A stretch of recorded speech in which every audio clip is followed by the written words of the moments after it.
Stand by.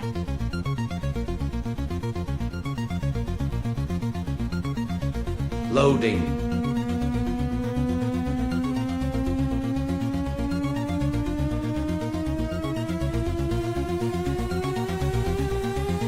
Loading complete. 30. 29. 28. 27. 26, 25. 24. 20. 22. 21. 20. 18. 17. 16. 15. 14. 13. 12. 11. 10. 9. 8. 7. 6. 5. 4. 2. 1. Now for what you've all been waiting for.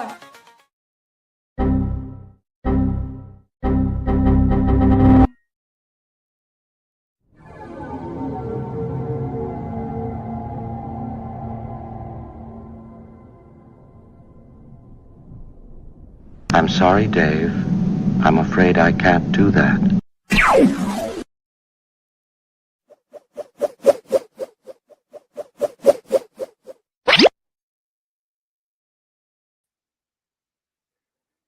Good morning, good day, good evening, good night, good whatever happens to be where you are, or what dimension you happen to be in.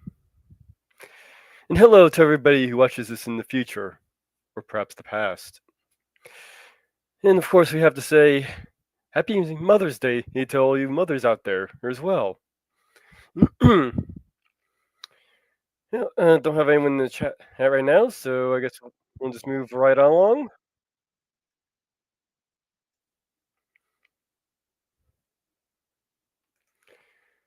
So I guess we'll get to opening song. Every morning, every evening, ain't we got fun? Not much money, oh but honey, ain't we got fun? The rent's unpaid, dear, we haven't a bus.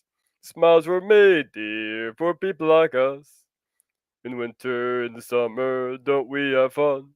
Times are bumming, getting bummer, still we have fun. There's nothing sure, the rich get rich and the poor get poor. In the meantime, in between time, ain't we got fun? Tax collectors getting closer, still we have fun. Twas the chaos, dear, come in pairs, dear, don't we have fun? We've only started, no, we're not downhearted. When I'm laid off, I'll be paid off, ain't we got fun? Nuns was mad and getting madder, ain't we got fun? Times are sad and getting badder, still we have fun. There's nothing sure, the rich get rich and the poor get poor. In between time. In the meantime, in between time, ain't we got fun? I don't know, just suddenly had the fit of the giggles there. Mine Fishery, hello. Let's see here. And Theta. Hello, hail. Well, thank you.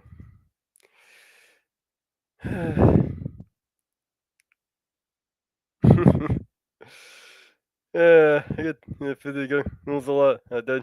That's okay. Into you perform. Yeah, well, I hope so. Yeah. Well, let's get to the wheel. Unless anybody's got any requests for songs, I did put the list in the description. Let's get on.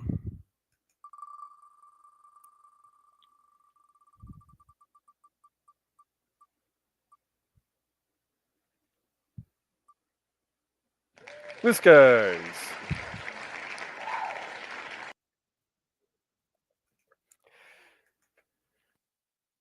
All right. I was blue, just as blue as I could be. Every day was a cloudy day for me. Then good luck came a knocking at my door. Skies were gray, but they're not gray anymore. Blue blue skies smiling at me. Nothing but blue skies do I see. Bluebirds singing a song. Nothing but bluebirds all day long. Never saw the sun shining so bright. Never saw things going so right. Noticing the days hurrying by. When you're in when you're in love, my how they fly. Blue days, all of them gone. Nothing but blue skies from now on. I should care if the wind blows east or west. I should fret if the worst looks the best. I should mind they say they can't be true. I should smile, 'tis exactly what I'll do. Blue days, all of them gone. Nothing but blue skies from now on. And I think I better take a drink of water or something here.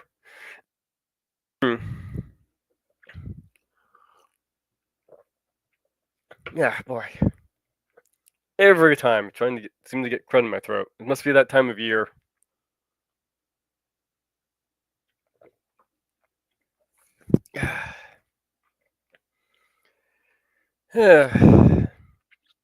Skidmarink, huh? Alright. We can do that one.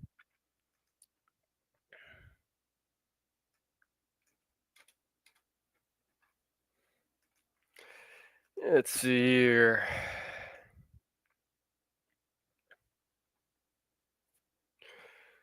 Down on the Bulla Bulla Island, where the mermaids chant, reigns a big chief crocodile beneath an oyster plant. He loved the scene of selfishly queen a gay white wave, and each night in his shell he'd go to sea, and in tuneful scales he'd rave. Skidamarinka-dink-a-boop, skidamarinka-doo means I love you. Skidamarinka-dink-a-boop, skidamarinka-doo means I'll be true. Skidamarinka-dink-a-boop, skidamarinka-doo. All the time he sang this rhyme. Skidamarinka-dink-a-boop, skidamarinka-doo means I love you. But when the midnight moon was pale, Kingfish Kokomo came floating over with his tail to say he loved her so. But she was true to crocodile, said Coconut, go away. I know in a very little while you hear my lover say, Skidamarinka-dink-a-boop, skidamarinka-doo, I love you.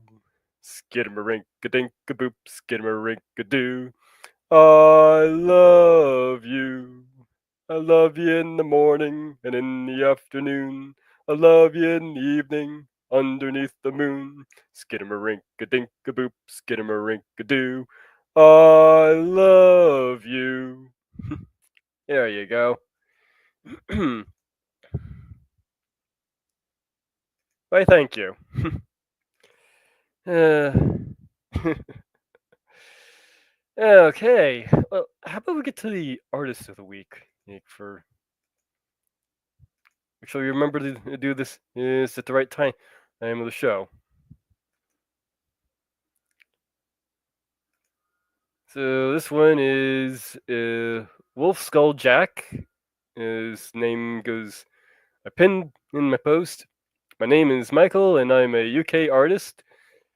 Clients have included Metallica, Magic the Gathering, Smashing Pumpkins, Boom, Publishing, good comic book, and Trivial, and more. So he's worked for some pretty high-end clients there. And some examples of his work. This is pretty much why I decided to choose this artist is today, because it has some fairly macabre designs into it, which kind of seems to be somewhat fitting for the theme of today. Very interesting little wolf thing there going.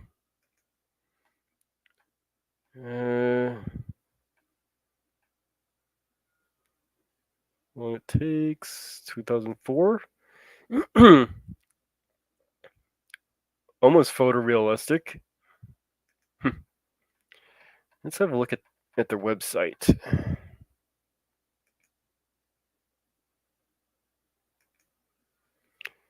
The Art of Wolf Skulljack. Now, I don't think these Patreon and access. This is unseen sketch, mention artwork, diary, e-post, film. Have their stuff on T-shirts here. Looks like about $30 for a T-shirt. Okay, not too bad for a T-shirt, especially for. So it looks like some tarot card or deals. A ghost wolf. Nice. Sure, I'm streaming this right. Okay. Some kind of weird birthday cake thing going on there. Yeah, let's get past that, just in case. Looks like some of the Magic the Gathering card designs into here. Let's go to FAQ, see what they have to say here. Canada, this is on strike, and Royal Mail has suspended all polished seals until the strike is over. If have placed orders, so this is an issue with orders. Do you accept returns? If there's a problem with your order, please get in touch. Returns are possible accepting within 14 days. Okay. How long does international shipping take? It's about 1 or 2 weeks, up to 6 weeks. So if you're ordering from the US or Canada, you can expect it within, I'd guess probably more on the upper end of that with the 6 weeks. Let's see. Funds.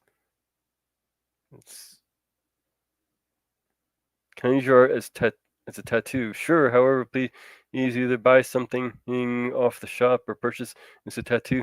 You take it to help me to continue to create. Please, okay.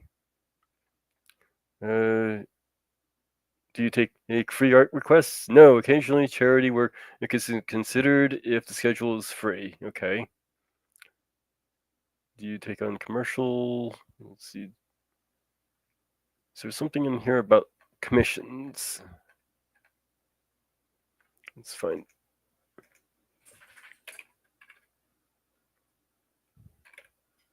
Commissions. Here we are.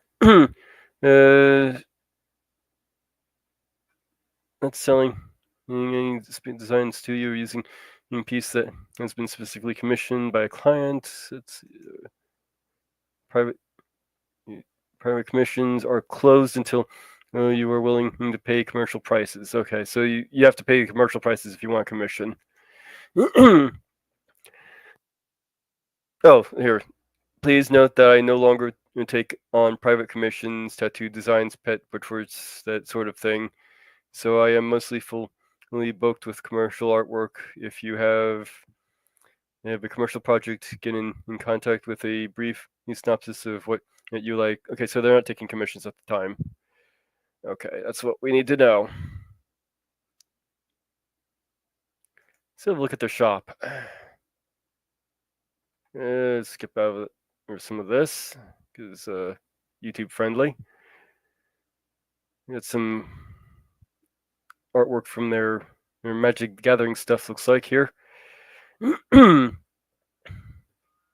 Titanic Growth. Griffo Oak Thresher. Yeah. All right. So it was Wolf Skull Jack.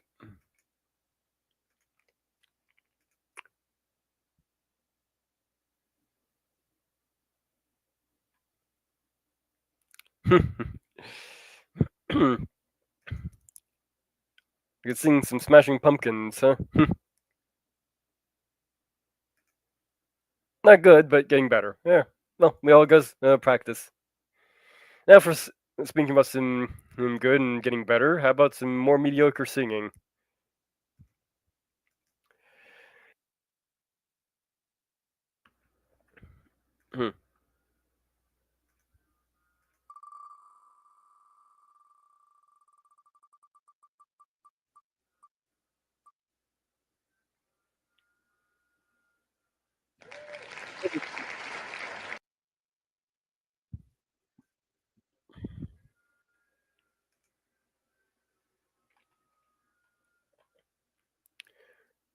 I love you truly, truly, dear. Life with its sorrow, life with its tear, fade into dreams when I feel you near. For I love you truly, truly, dear. Our love, 'tis something to feel your kind hand. Ah, yes, 'tis something by your side to stand. Gone is the sorrow, gone doubt and fear. For you love me truly, truly, dear. All right. Some water here. Boy. And let's see what else we can come up with here.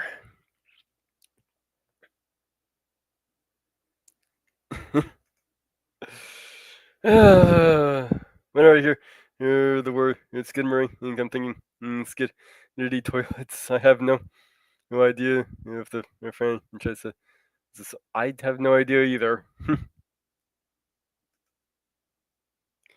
And do you really want to know if they have a song?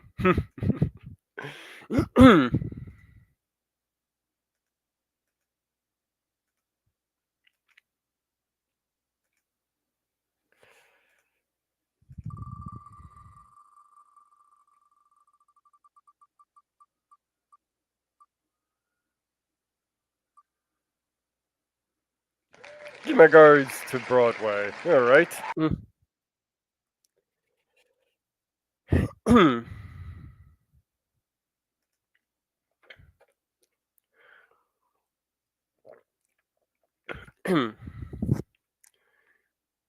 Did you ever see two Yankees part upon a foreign shore when the good ship's just about to start for old New York once more? With tear-dimmed eyes, they say goodbye, their friends, without a doubt. When the man on the pier shouts, "Let them clear!" as the ship strikes out. Give my regards to Broadway. Remember me to Herald Square. Tell all the gang at 42nd Street that I will soon be there. Whisper of how I'm yearning to mingle with the old time throng. Give my regards to Broadway and say that I'll be there ere long. Say hello to dear old Coney Island if there you chance to be. When you're at the wardrobe, have a smile and charge it up to me. Mention my name every place you go, as around the town you roam. We should call on my gal. Now remember, old pal, when you get back home, give my regards to Broadway. Remember me to Herald Square. Tell all the gang at 42nd Street that I will soon be there. Whisper of how I'm yearning to mingle with the old time throng.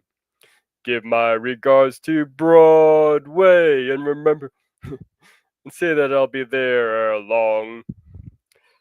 It's gonna be one of those nights with singing, I can tell. Oh, Deep State, hello. You're just in time for the next segment on covering our history.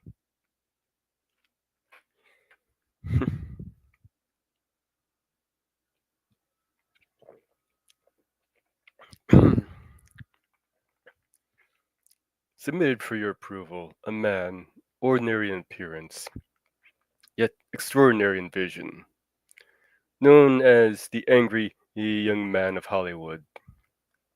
His name, Rodman Edward Serling, a writer who stepped beyond the boundaries of television to unlock a dimension not only of sight and sound, but of mind. Tonight we journey into his story, a tale of how he became a pop cultural icon that changed the world. Welcome to my musings. Born Christmas Day in 1924 in Syracuse, New York, Run often quipped, "I was a Christmas present that was delivered unwrapped."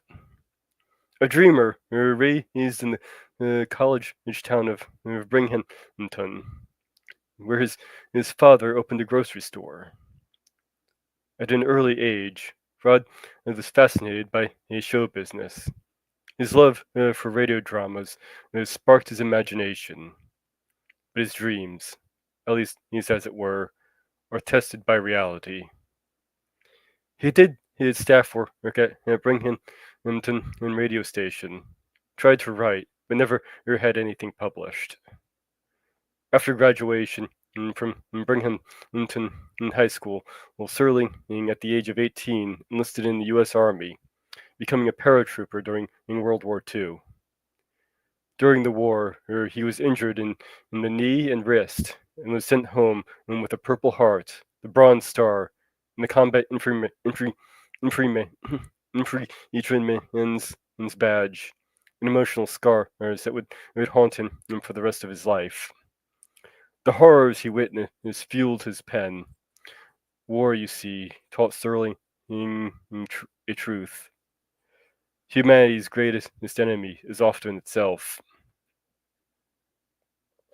Returning home, he was met with the devastating loss of his father, who died of a heart attack. After the death of his father, Rod moved to Yellow Springs, Ohio, and enrolled in Antioch College. While there, he performed many live radio plays. By 1948, he moved to New York, where he became a freelance radio writer. The 1950s, an era of picket fences, McCarthy's shadow, welcomed on television as its new altar. So he turned to television script writing, the television business drama Patterns, which earned him his first Emmy. But it was at a cost. Serling hated the jingles and campy shows as he was forced to write. Rod Serling's frustration ignited a vision, and that would take us to another dimension. Enter the Twilight Zone premiered October 1st, 1959 on CBS. A simple pitch, an anthology of strange tales, or science fiction cloaked with moral truths. Serling, now creator, writer, and host, found freedom in the fantastic. He personally wrote 92 of the 156 episodes, each a mirror to humanity's fears, conformity, paranoia, the bomb. His voice, calm yet piercing, welcomed viewers to take a journey into a fifth dimension. But all journeys end. The Twilight Zone closed its doors in 1964, but Serling pressed on. He hosted Night Gallery, co-wrote with the Planet of the Apes, taught screenwriting, and spoke against war and censorship until his passing in June 28th, 1975, at the age of 50, from a heart attack. Yet his presence endures. Like with the Twilight Zone reboot, it's 1985, 2003, and 2019. Rod left us with the stories that will never die, a warning to question, to imagine, to beware of the shadow we cast. And so we leave Rod Serling, a voice in the past, still whispering his perspective. You unlock this door, the key of imagination. For in the Twilight Zone, the ordinary becomes extraordinary, and the legacy of Rod Serling lives on.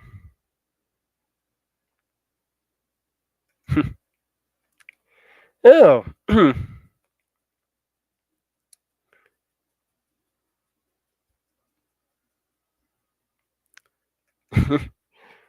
Do we really want to know that? Howdy. Thanks. Well, before I get to end up singing another song on my next segment, and will involve of going over some of my favorite uh, episodes of the Twilight Zone.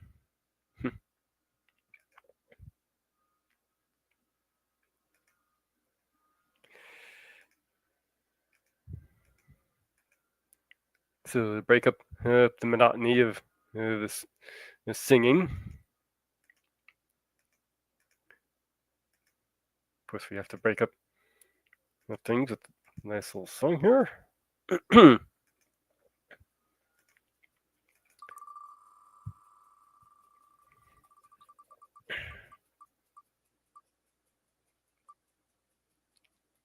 Swing low. Somehow that feels appropriate for this show.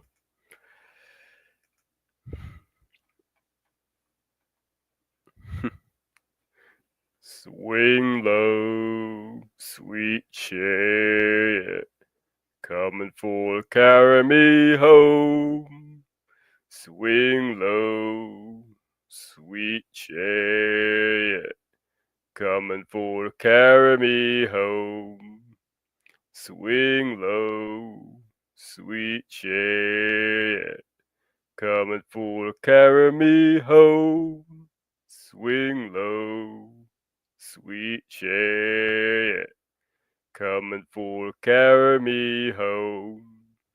I'm sometimes up, I'm sometimes down, coming for to carry me home. But still my soul feels heavenly bound, coming for to carry me home. Swing low, sweet chariot, coming for to carry me home. Swing low, sweet chariot, coming for to carry me home. I look over Jordan, and what did I see? Coming for to carry me home. A band of angels coming after me, coming for to carry me home. Swing low, sweet chariot, coming for to carry me home. Swing low, sweet chariot, coming for to carry me home. Swing low, sweet chariot, coming for to carry me home. Swing low, sweet chariot, coming for to carry me home.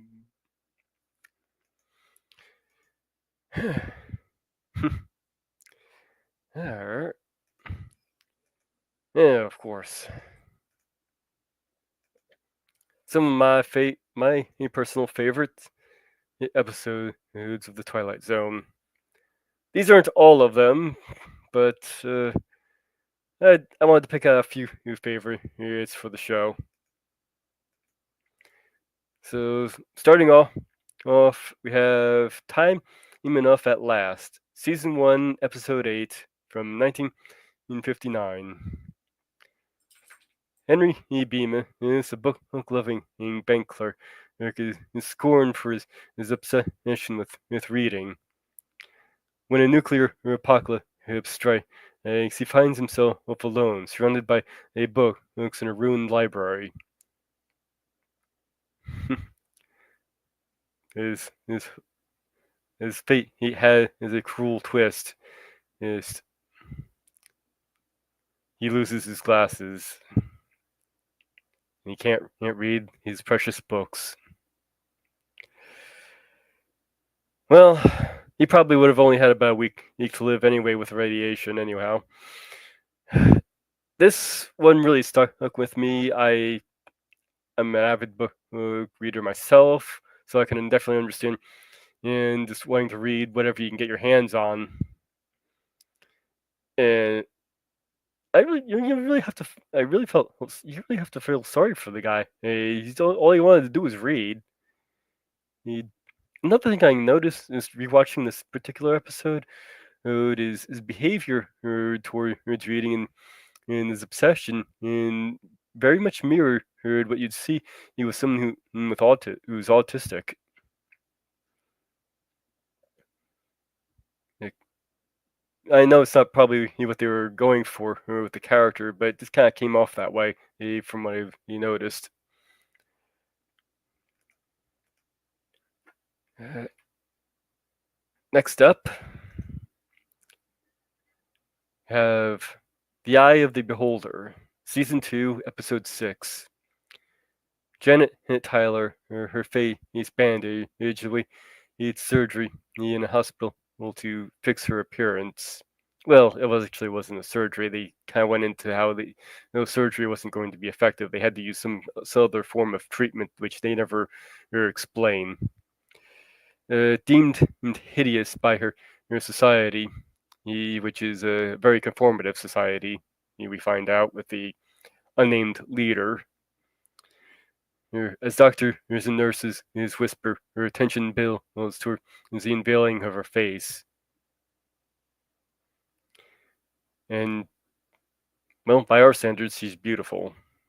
Well, as everyone else who's considered beautiful in this world are ugly. And thus how beauty is in the eye of the beholder. Now, this particular one, I think, may actually have been the very first Twilight Zone I ever watched. Pretty good one to start with, huh?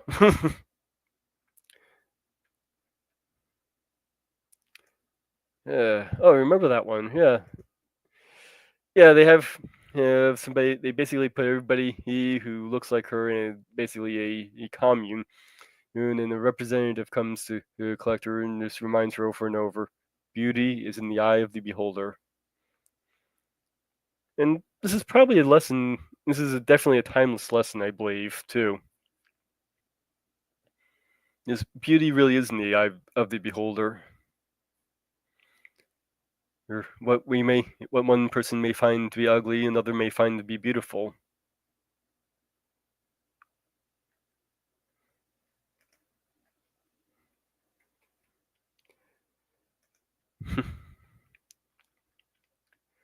To Serve Man, Season 3, Episode 24.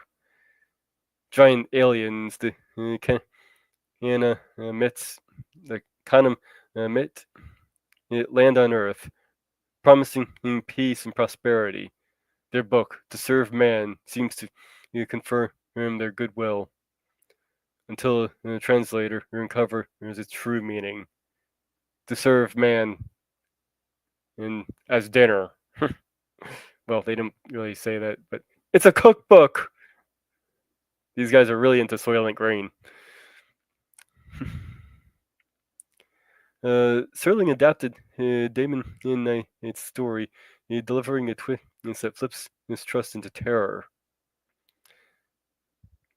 Now, I almost completely overlooked this particular episode because, honestly, I forgot that it was a Twilight Zone episode. I was thinking it was an Outer Limits episode, which, understandable considering the sci-fi alien in perspective.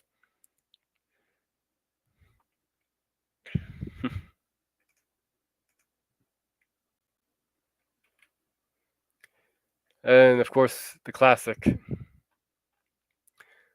Nightmare at 20,000 feet, Season 5, Episode 3.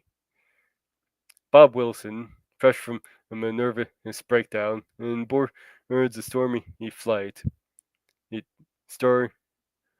Staring out the window, we spot that's a gremlin and sabotaging the plane's wing.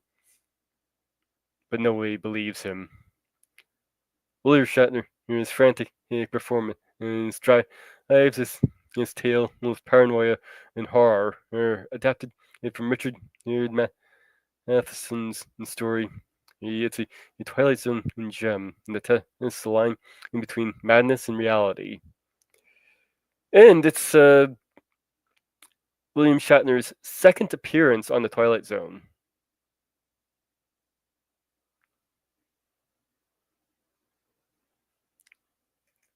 Oh, really? You rewatched the Outer Limits reboot and it wasn't as good as you remember? I might have to give that a rewatch myself. I haven't seen it since shoot, about 20 years, 25, 20 years. No, about 15 years. But it's been. Yeah, I'll have to recatch that sometime. But yeah, this is. Yeah, there you go. There's a face. Look at those lips. That's a kissable mouth right there, isn't it? Yeah, yeah. I honestly I kind of liked the remake story of this is from the movie a little bit better. Though I don't know, as far as Shatner's performance goes, he was definitely serviceable. But I don't know. I just think the remake was just a little bit better. There's a higher quality, special effects and all that. But it's still a very entertaining episode to watch.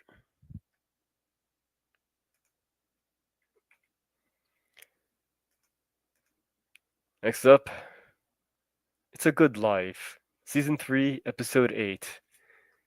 In Peaksville, Ohio, a 6-year-old Anthony E. Fremont holds godlike power, or is with a thought he can send people to the cornfield or worse, forcing everyone to smile and obey. Bill Mooney, he stars as Anthony, his eerie, calm, chilling to the core. Sterling adapted Jerome Bixby's story, crafting a story of absolute power and quiet dread that linger long after the credits. Well, I was considering doing, since I usually do the history on fictional characters rather than in real life people. Well, I was considering the history covering Anthony himself for this his show, because Anthony's a good boy. He's a really really good boy. I don't know what he's doing that's good, but I'm sure it was good. uh, Very chilling episode. It still holds you today. I watched this over the week to get caught up, and yeah, you still feel the dread that you can feel way back when this first aired. Kid has a smackable face. Yeah, to the cornfield.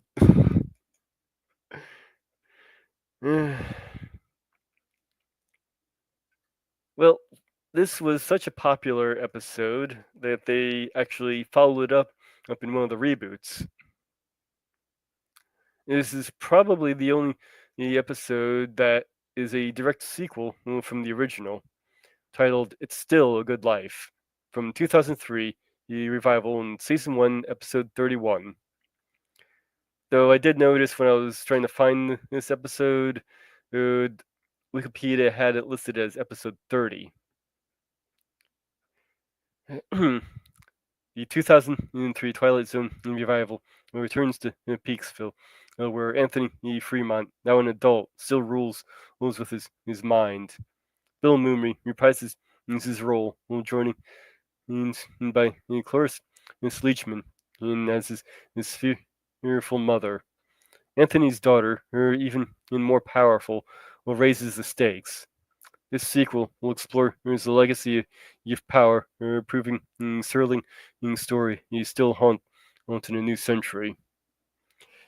And I think this is the only one that's from the reboot series I put on the list. But you know, it really does still hold the same similar feel as the original as well. First, you start off with thinking that the little girl's going to be the savior of the whole thing. And she ends up siding with her father. Sorry for the spoilers, but hey, it's decades old.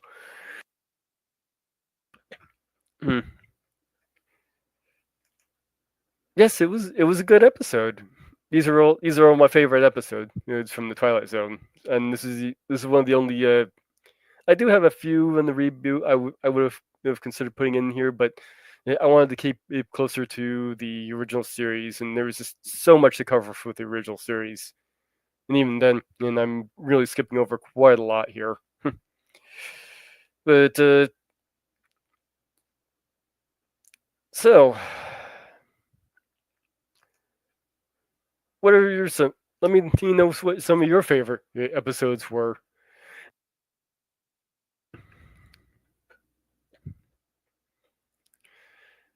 And while you're telling me that, let's get to another song.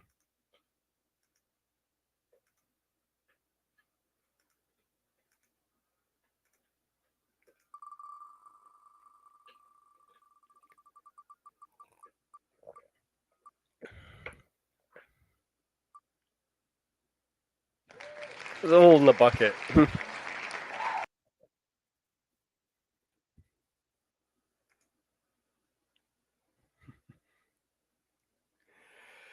There's a hole in the bucket, dear Liza, dear Liza. There's a hole in the bucket, dear Liza, a hole. Then patch it, dear Henry, dear Henry, dear Henry. Then patch it, dear Henry. Then patch up the hole. With what shall I patch it, dear Liza, dear Liza? With what shall I patch it, dear Liza? With what? With straw, dear Henry, dear Henry, dear Henry. With straw, dear Henry, dear Henry. With straw. The straw is too long, dear Liza, dear Liza. The straw is too long, dear Liza, too long. Then cut it, dear Henry, dear Henry, dear Henry. Then cut it, dear Henry, dear Henry, cut it. With what shall I cut it, dear Liza, dear Liza? With what shall I cut it, dear Liza? With what? With a knife, dear Henry, dear Henry, dear Henry. With a knife, dear Henry, dear Henry, a knife. The knife is too dull, dear Liza, dear Liza. The knife is too dull, dear Liza, too dull. Then sharpen it, dear Henry, dear Henry, dear Henry. Then sharpen it, dear Henry, dear Henry. Sharpen it. With what shall I sharpen it, dear Liza, dear Liza? With what shall I sharpen it, dear Liza? With what?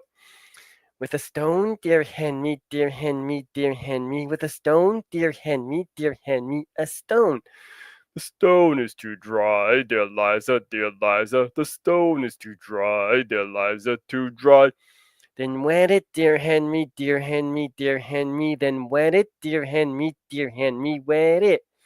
With what shall I wet it, dear Liza, dear Liza? With what shall I wet it, dear Liza? With what? With water, dear Henry, dear Henry, dear Henry. With water, dear Henry, dear Henry. With water. With what shall I fetch it, dear Liza, dear Liza? With what shall I fetch it, dear Liza? With what? With a bucket, dear Henry, dear Henry, dear Henry. With a bucket, dear Henry, dear Henry, a bucket. But there's a hole in the bucket, dear Liza, dear Liza. There's a hole in the bucket, dear Liza, a hole. But not to fear. He peed on a stone, sharpened his knife, cut the straw, and patched his bucket. But the water never quite tasted the same again. Say, maybe that's how Yellow Springs became yellow. Oh, and I have a Molly here, which means I have to pull up a clip. Let's see here. Let's phone. Which clip shall I play? This one. How about this?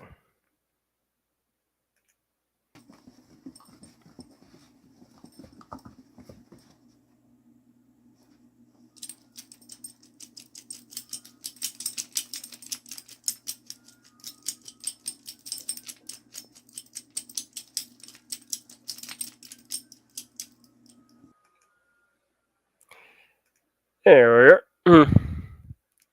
Yep, when Molly shows up, she gets introduced. Yes, she's a good dog.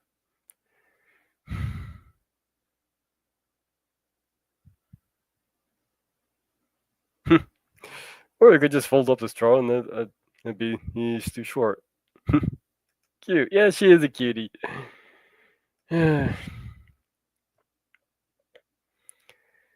Alright. Well, suppose I should get to the trivia portion here.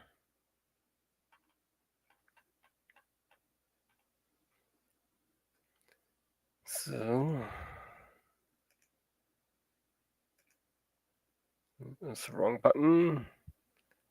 Button. Who's got the button? Can close that. Yeah, okay, now we got things going.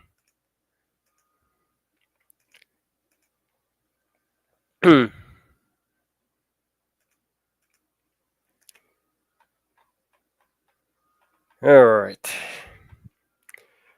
The film originally started with Rod Serling's classic voiceover, but it was replaced with one by Burgess Merida, if you starred in 4 episodes of The Twilight Zone. Time Enough to Last, Mr.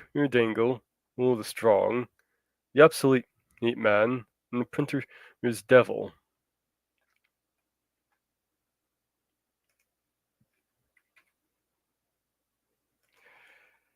In the opening sequence, Dan Aykroyd and Albert Brooks are discussing in the Twilight Zone. And Aykroyd mentions an episode of the series is about a man who acquires a stopwatch that has the power to stop time. Brooks says the episode he is talking about is actually from another series titled The Outer Limits. Aykroyd reaffirms that it is an episode of The Twilight Zone. Aykroyd is correct. The episode to which he is referring is a kind of a stopwatch from The Twilight Zone in 1959. And this kind of reminded me of how my own little mistake of thinking that To Serve Man was the Twilight was a Outer Limits episode, so instead of a Twilight Zone episode. Also, before I go any further with this, I want to share a little fan theory I cooked up last night. We have Dan Aykroyd here and this was released in 1983. Ghostbusters was released in 1984, where Dan Aykroyd plays, of course, Ray Stantz. We know prior to the movie Ghostbusters, Ray and Egon were running around trying to find any kind of supernatural phenomena they could. So perhaps during one of their hunts, Ray happens to come across a shape-shifting creature, probably disguised as somebody else at the time, and so he doesn't even realize he encountered the creature. The creature chats him up a little bit, and after shaking hands and parting ways, the creature assumes Ray's form. And thus, we have our creature from the Twilight Zone. Do you want to see something really scary? Ah, crap.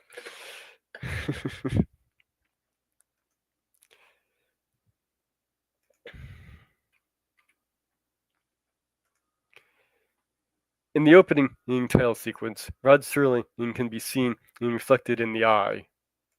And that's him right there in the eye. If you can't quite make that out, let's see if I can blow that up some.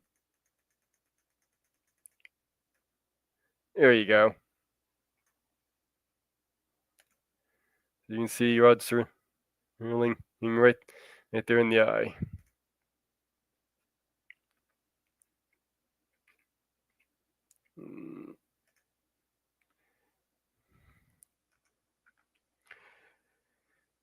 Steven Spielberg briefly considered Rod Serling's The Monsters Are Due on Maple Street. Interestingly enough, this was actually one I was considering for my list of favorites as well. About a neighborhood paranoia that's set off by a force of invading aliens from the Twilight Zone.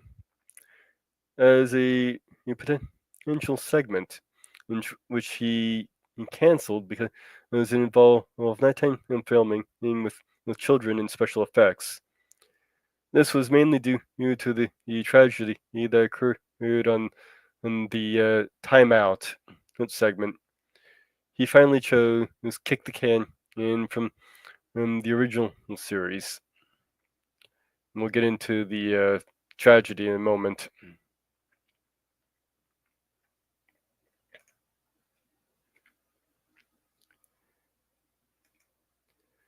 The segment and on timeout is the only original segment in the film. The rest of the segment are remakes of episodes from the Twilight Zone. Timeout is, however, loosely based on one of the classic episodes from 1961, A Quality of Mercy, about a World War II army man and switching sides during the war. And the screenshot is from in the Twilight Zone movie from the episode from the segment in Timeout, not from the everything else there. Now, for the tragedy. I might actually end up having to do a whole video just on this tragedy because almost half the trivia I came across was talking about it is almost to the point where it's difficult to find any other trivia about this movie.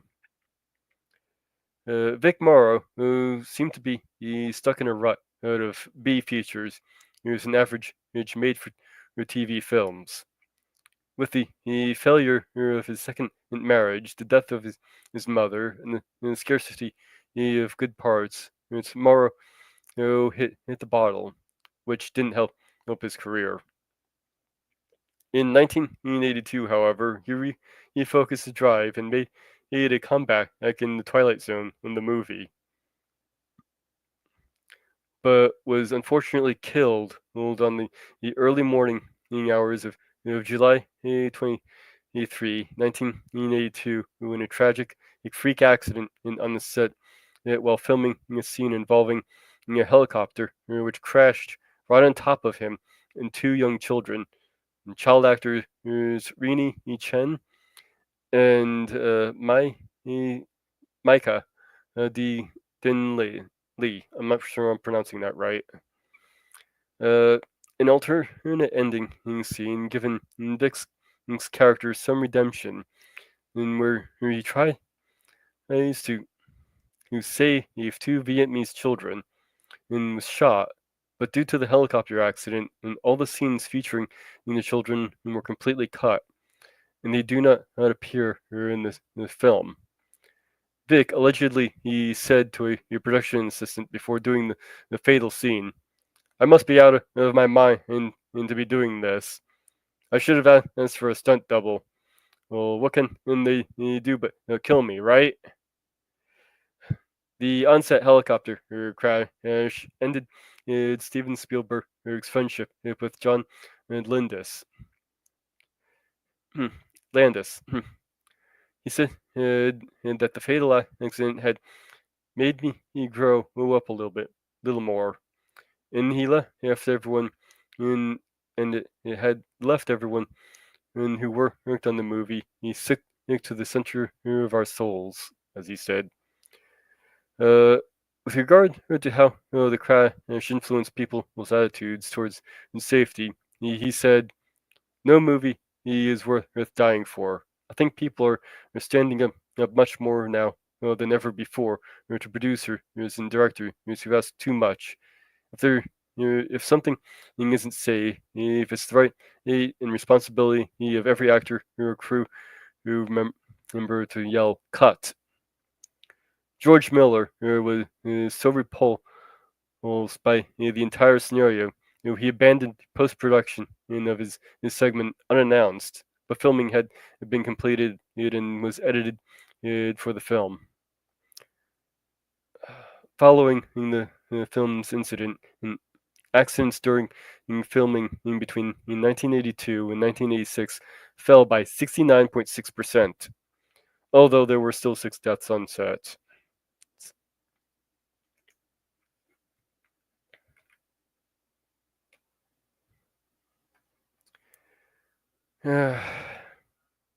and there's a good shot of Vic there.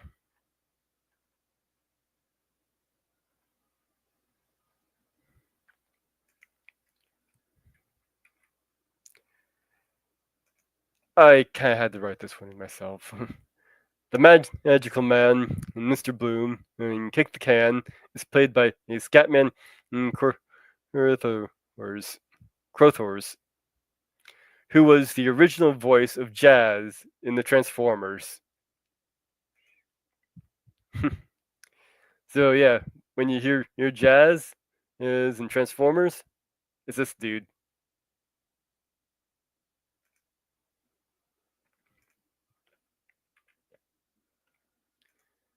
The music for segment 2, Kick the Can, was originally written as a theme for Norman in Bates in Psycho 2.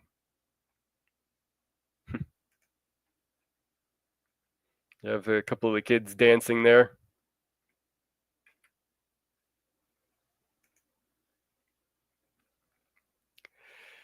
Kick the Can featured Steven Spielberg's future mother-in-law, Priscilla Pointer, as Miss Cox.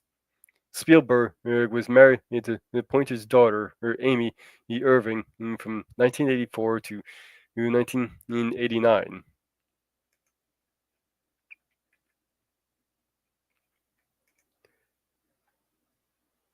This was Murray E. Matheson's Mr. McGee, Mr. Agee, excuse me, final film before his death on April 25th, 1985, at the age of 72. Yeah, he's the guy here in the foreground. Murray, he also played the clown in the original Twilight Zone, 5 characters in search of an exit. It's season 3, episode 14. And there he is as the clown.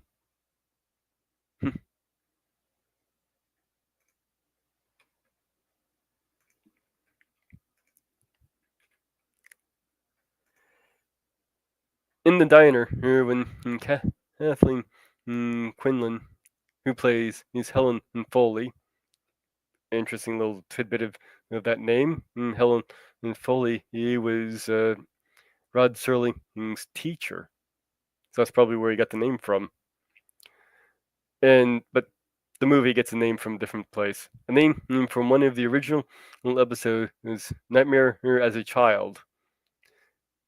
She is asked where she is from and where she's going. She answers the two new town names that were used in old Twilight Zone episodes.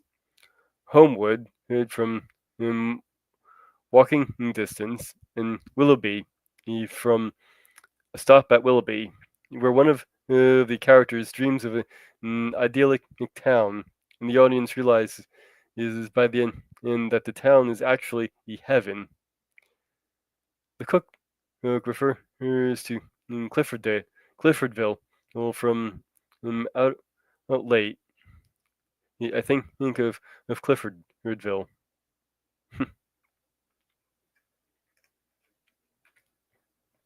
And seeing as this is It's a Good Life segment from the movie, we have Bill Mooney playing a bit role, cameo right there.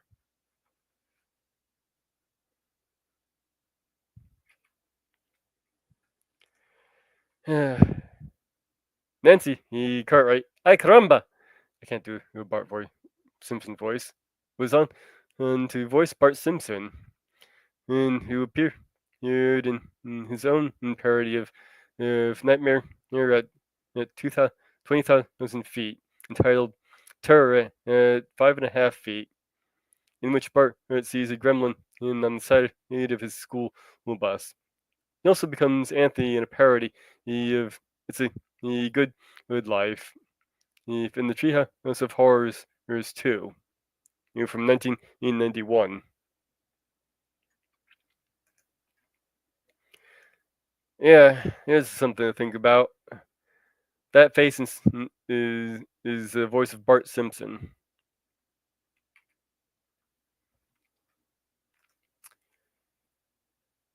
In the story, it's a good lie. The old black and white cartoon being played on both upstairs TVs, and especially the one being watched by Anthony's sister, or Sarah, is called Old Bimbo's Initiation, and from 1931, and is part of the Betty Boop cartoon series.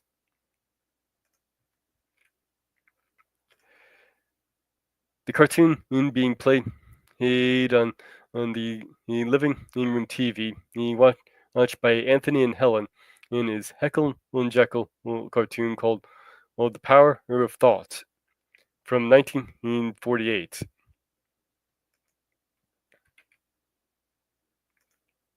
The next cartoon being played while they're all eating is a Looney Tunes cartoon called It's Hummer Time from 1950, which, interestingly enough, I happen to use just about this exact segment in a clip for my a Suno song that I released, Cartoon. That's Tunne. I was actually pretty impressed at how that song came out. I write the lyrics for the Suno songs, and I'll have the AI perform them. I plan to do a whole large catalog of them. I'll probably be putting them into a playlist soon enough, along with the radio show, who's in their own separate playlist.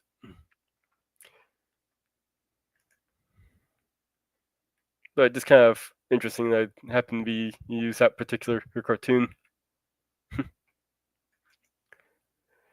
Another one in being played in the background while eating, and when the cartoon monster appears, is another Looney Tunes cartoon called Behind in the Meatball, from 1945.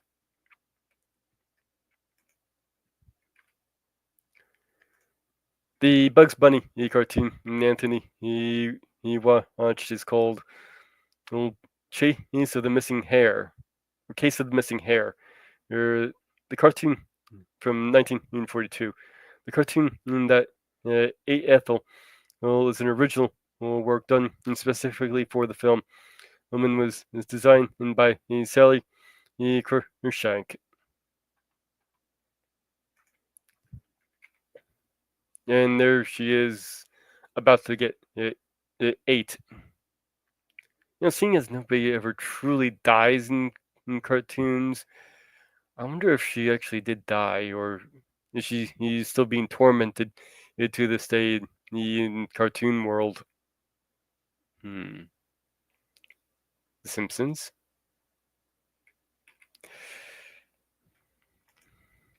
The giant glaring eye that Helen sees is when she opens the door. It was used as part of the opening sequence for the series The Outer Limit. It's in 1995.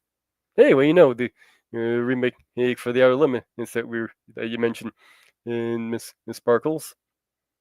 Well, there's where they get the eye from.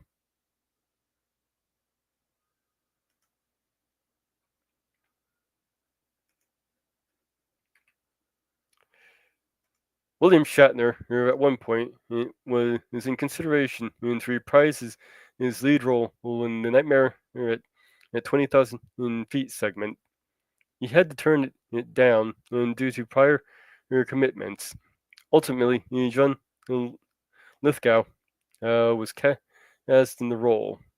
Years later, Lithgow would star in the TV series his Third Rock from the Sun, known as the alien Dick Solomon, and sent to Earth to observe human behavior with three others. Their boss, the big giant head, it was never seen until William Shatner guest starred in the role. When he first appeared, Solomon asks him how his trip was. Shatner answers, "It was a horrible flight. There was a man on the wing of the plane." Solomon replies, "The same thing happened to me." Nice little nod in the Third Rock from the Sun there.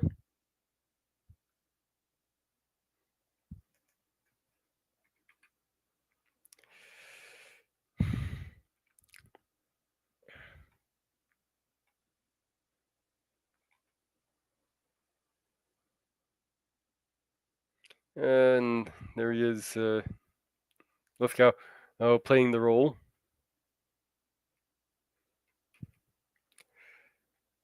This was the final feature for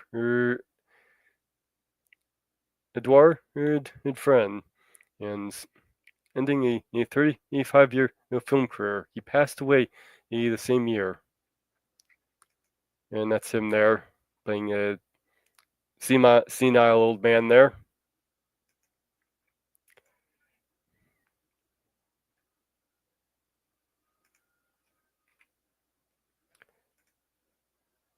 In the store, the doll owned by the little passenger, who was incredibly annoying and seemed like she needed to get smacked. I do not actually he advocate hitting kids or spanking them.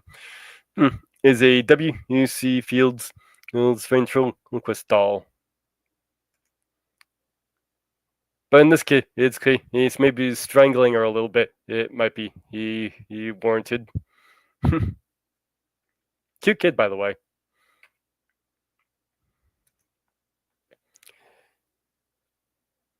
At a promotional event and for his autobiography, John Lithgow was asked this by a fan about the fate of his character in the last segment. He replied that in response to the driver's question of, "You want to see something really scary?" he would simply have said no, and Dan Aykroyd's ambulance driver would have just shrugged and driven him to the hospital. Well, now you know what would have happened in there.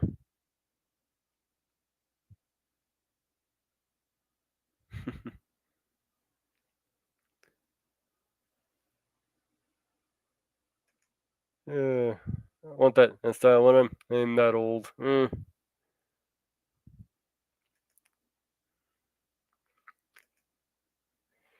All right.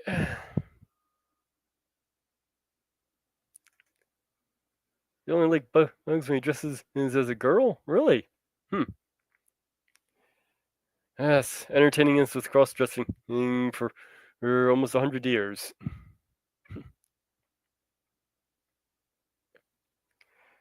Well,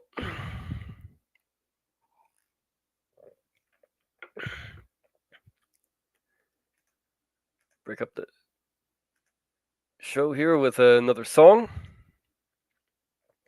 And of course, let me know if you have any requests. They're down in the description. If I haven't done it already.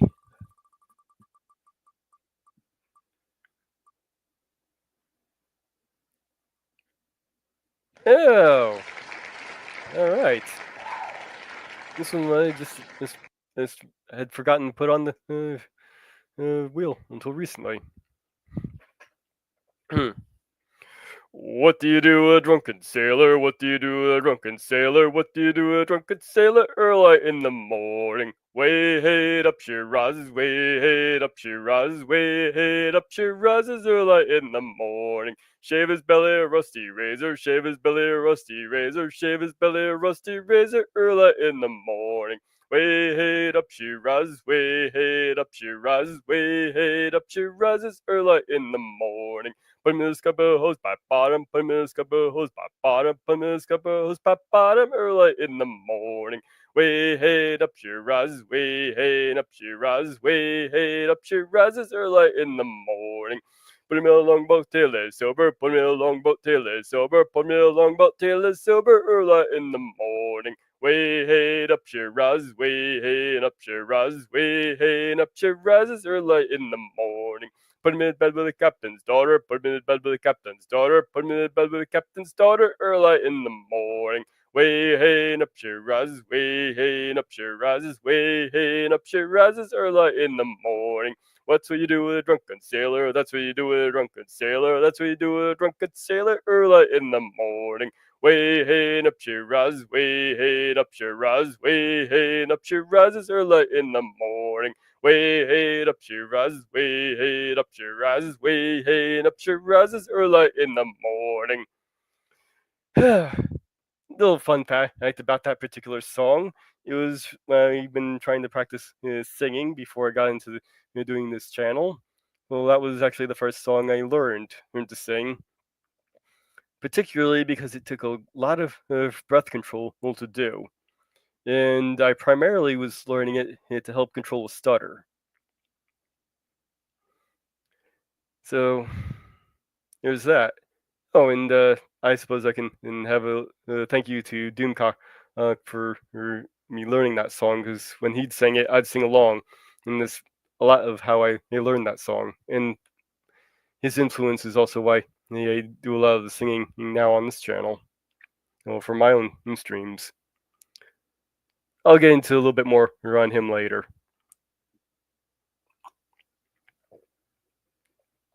But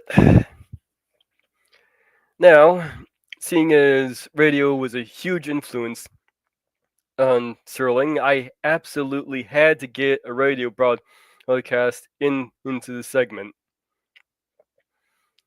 The first one I had planned was Lights Out, the episode The Dark, but YouTube decided that that should be flagged. So I had to select another one, in the Mysterious Traveler, which YouTube was fine with. I kind of figured they would be, seeing as they had done a previous episode of that one. And the reason why I selected this particular one is it may have actually been in one of the episodes that Rod Serling himself listened to as when he was growing up.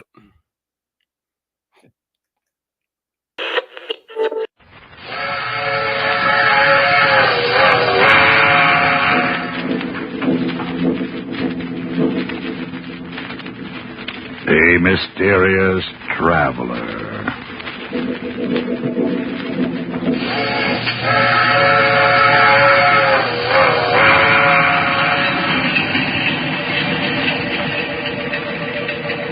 This is the Mysterious Traveler, inviting you to join me on another journey into the realm of the strange and the terrifying. I hope you will enjoy the trip, and it will thrill you a little and chill you a little. So settle back, get a good grip on your nerves, and be comfortable, if you can.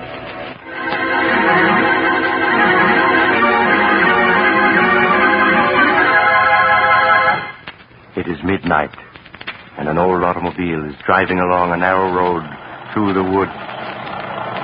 At a point where a second road, even narrower, crosses the first, the car stops. Here you are, young fella. This is the professor's place. Is it? All I can see is woods. It's up that road about 50 yards. Look sharp and you can see the light shining between them two trees. Oh, yes, I see it now. Then I guess I get out here. Would you hand me my bag, Sheriff Ramsey? Right. Here you are. Thanks. And that's $1 I owe you, right? Yep, thank you. You know the professor, do you?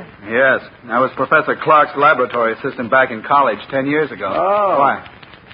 I was thinking maybe you could drop a hint to him. A hint? What kind of a hint? Well, that there's been some talk in town of running him and that man of his, that Barton fella, out of the county. Running Professor Clark? Oh, you're not serious.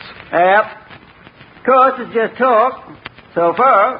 But what has anybody got against Professor Clark? There isn't a milder man in the world. Well, maybe so, but folks has got wind of what happened at the state penitentiary over in Hillvale last year. Sheriff, you're talking in riddles. What did happen? The professor went over there when they hanged Richard, that hold-up killer. Uh-huh. And the warden gave the professor the murderer's brain. That's what happened. What of it? Professor Clark is a great authority on nerve and brain tissues. Maybe he wanted it for research purposes. I'm not saying he didn't. I'm just telling you how folks are talking.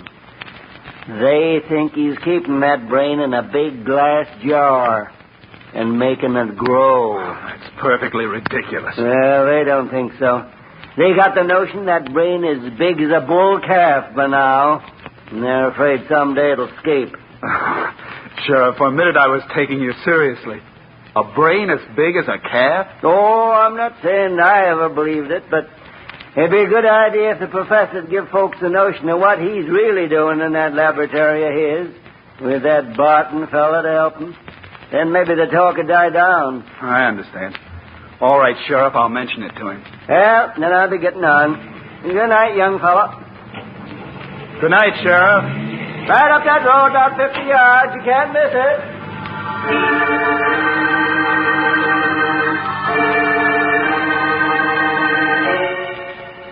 A few moments later, Dr. Richard Dale was knocking on the door of an old stone house, almost hidden among the trees. A frail, white-haired old man answered the door. An old man who could hardly speak in his joy as he gripped Richard Dale's hand. He led the way down a long hall to a great room where strange equipment took up almost every inch of space. Retorts and electric furnaces, generators, batteries, and great glass vats. Dr. Dale stared around him in intense curiosity as Professor Clark helped him off with his hat and coat. There. Now, sit down, Dick, my boy. Sit down and let me get a good look at you. So, you got my letter? Oh, yes, of course you did, or you wouldn't be here. Thanks, Professor. Yes, I got your letter. And it made me so curious I took the first train. You promised me a surprise. Well, is this it? This amazing laboratory? No, my boy. I'll come to that in a moment after you've met Barton, my assistant. Barton? I don't seem to know the name. Should I? No, he's not famous yet. But he will be. And he's been with me only a few months. But I couldn't get along without him. He certainly sounds interesting. You'll like him, I'm sure you will. Barton? Yes, Professor? Dr. Dale has arrived. I want you to meet him. Why, of course. How do you do, Dr. Dale? We've both of us been looking forward to your visit. How do you do? Yes, the professor's letter made me so curious I couldn't stay away. I'm still wondering what the great surprise is he promised me. You'll see, Dick, in just a minute. My curiosity's at fever pitch. Well, it's time to satisfy it. Barton, is Alpha making some coffee? Yes, he started it when we heard the car. Alpha? Who is he? Our general man of all work. Truly amazing fellow. Here he comes now.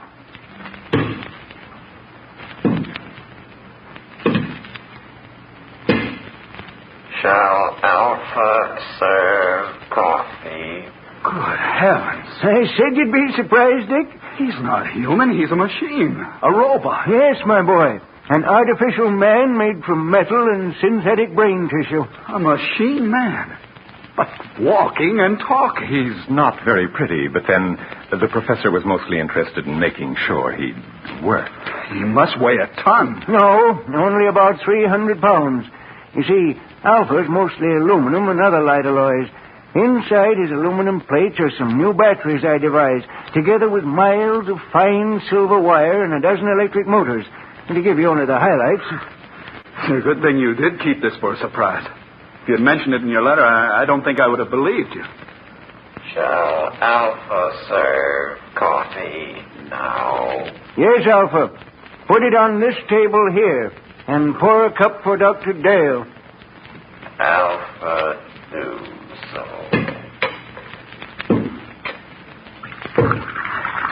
Still can't make myself believe it. Alpha poured the coffee.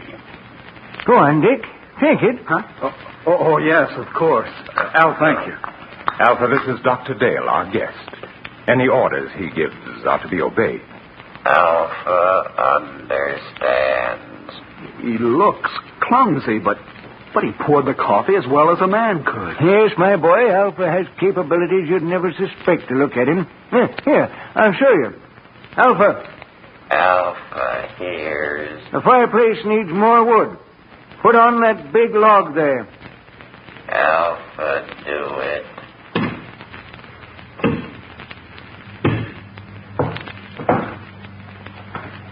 Alpha has log. Now, break it in half. Alpha, break it. 6 inch log. He's breaking it with his hands.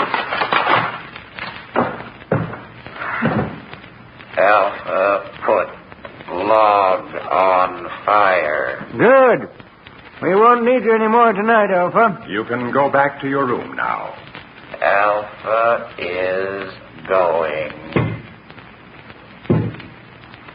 Be sure to switch off your batteries. They're going to need recharging tomorrow. Alpha understands. That's the most incredible thing I ever saw. You see, Dick, I try to treat Alpha as if he were really a man. So I give him a room of his own.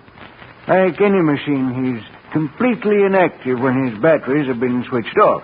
But his brain continues to function. It's an artificial protoplasm that I spent 8 years creating. It's the only thing that makes him different from any other machine. But it means Alpha can think. Think like a man. A machine that can walk and talk and think. Ah, but Alpha's not the only surprise I have for you, Dick. He's not? No, I have another one, even more astonishing. But you'll have to wait until morning to learn about that. Because now it's time we were both in bed. I suppose you're right. It's after 1. I know you must be tired. And I'm getting old. So I'm going up to bed now, Dick. Barton will show you to your room. Of course, Professor. I'll see you in the morning, then. Yes. We'll have a long talk tomorrow. Good night. Good night, Professor Clark.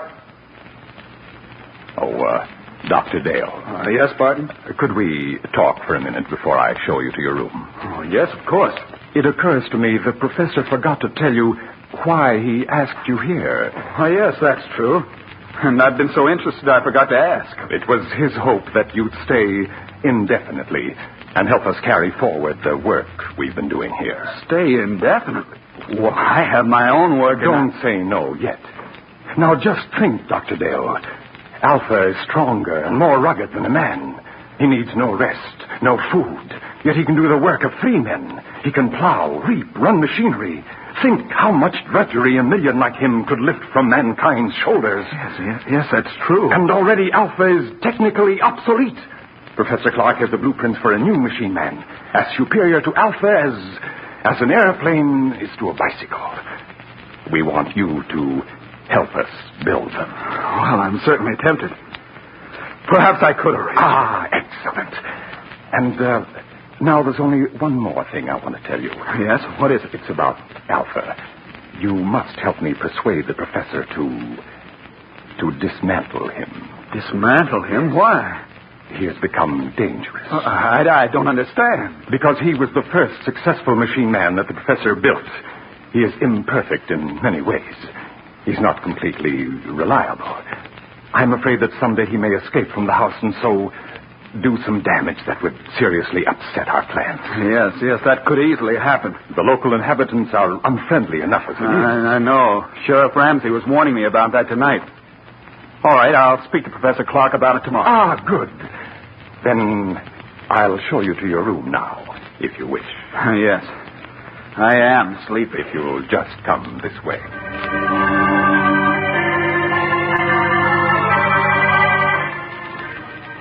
His mind in a whirl of amazement, Dr. Dale retired and finally fell into an uneasy sleep.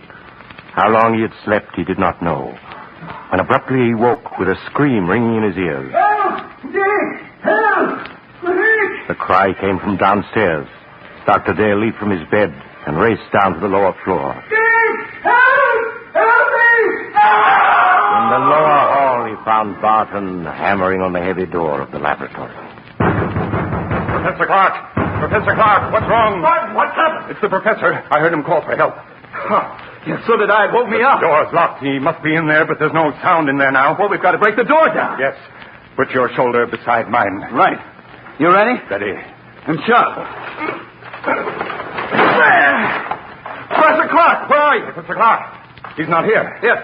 Here he is, lying on the floor beside the window. He's been murdered. It was Alpha. It must have been. No one else could have done it. But where is Alpha? The window. It's open. He went out that day. We've got to go after him. I'm afraid it's hopeless. At night in these woods, we couldn't possibly find him. No, you're right. It'll be morning soon. Then I think he'll come back. He knows that he can only go a few more hours before his batteries must be recharged. Then we can capture him and destroy him. But, Barton, why did he kill the man who created it? The professor must have come down to the laboratory for some reason. Occasionally, when he couldn't sleep, he would do that. He may have decided to make some more tests of Alpha. Yes, but that doesn't explain During the test, something must have occurred. When Alpha returns, we can find out. Poor Professor Clark. Well, we'll have to notify the police. There's only the sheriff. In any case, I think we should wait till morning and then report the professor's death as an accident. An accident? Yes. If the authorities learn the truth, our research may be stopped. And when Professor Clark has achieved so much, can we let it go for nothing? No, of course not. Dr. Dale, we must carry on his work for him. Yes, that's what he would want. Then you will help me continue it? You'll stay? Yes. Yes, I'll stay.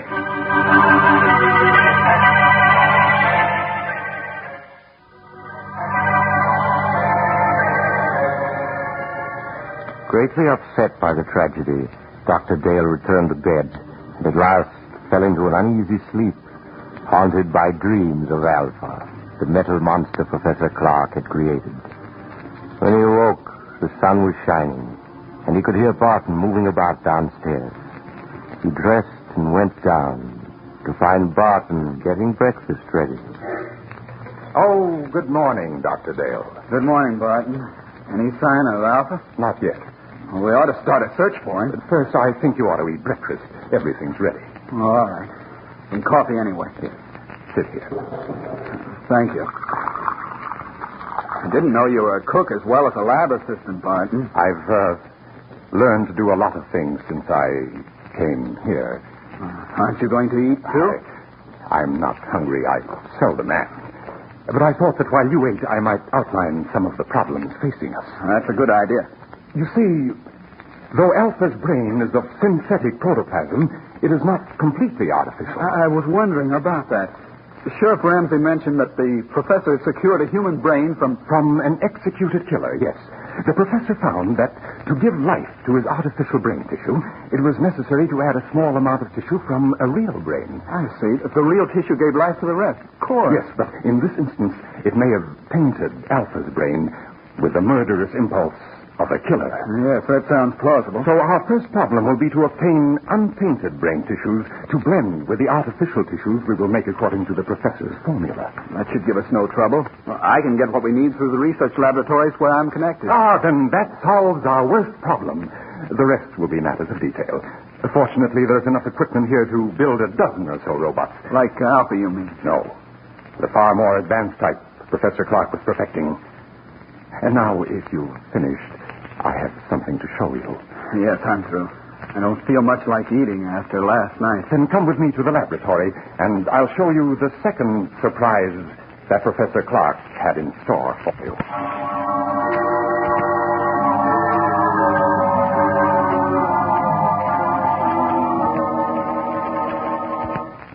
Here we are. Now, what I'm going to show you is in this box. Another robot? Yes. A second mechanical man the professor built a few months ago. This one, though, was a failure. You mean it wouldn't work? It worked too well. I don't follow. It was too intelligent. Professor Clark called it Beta. And Beta's brain power was greater than that of any human scientist who ever lived. But Beta was insane. Good Lord. He represented, however, a tremendous technical advance. Look. It looks exactly like a human being. Yes.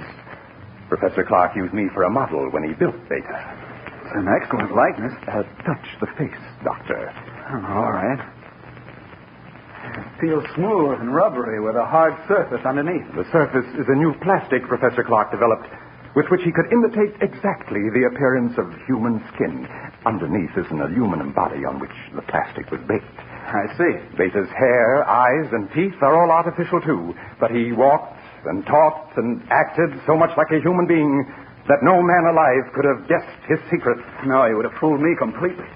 And you say he was insane? From the human viewpoint, yes. He considered himself superior to the human race.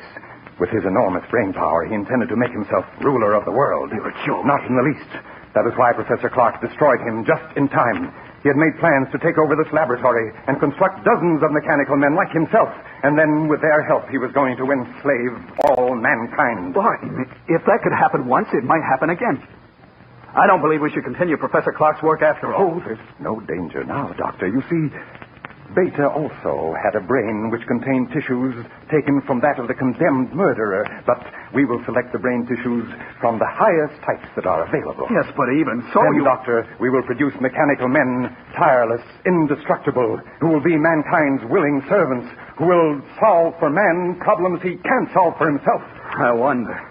In any case, we must proceed with the utmost caution. Of course. Doctor, listen. Someone's come into the house. It's Alpha. He's come back. Alpha, we may need a weapon, Barton. No, I can control him. Alpha. Alpha, come here. Alpha comes. Alpha, you killed Professor Clark. Why did you do it? Professor said he would destroy Alpha. And you killed him because of that? Alpha does not want to be destroyed. But you're just a machine. What difference does it make to you? Alpha is machine that lives. Alpha is stronger than you. Alpha is better than you. Alpha, be quiet. We must destroy Alpha at once. You are right, Doctor. Do you hear, Alpha? You are to be punished. Alpha here. But first, we want to know where you've been. Did anyone see you? Men saw Alpha. Men saw you? What do you mean? 2 men driving automobiles saw him. And what did they do? They tried to hit Alpha with automobiles. And then what happened? Alpha stopped automobile. Alpha killed 1 man. Killed him? Other man ran off in woods.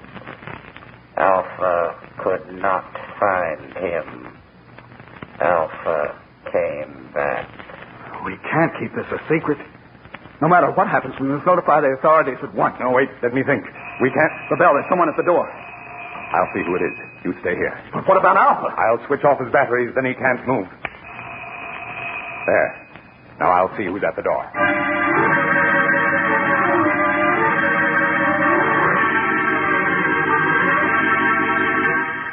Dr. Dale waited while Barton went to the door.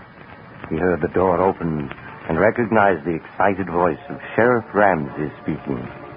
Then a moment later, Barton came back into the laboratory, followed by the sheriff, who held a revolver in his hand.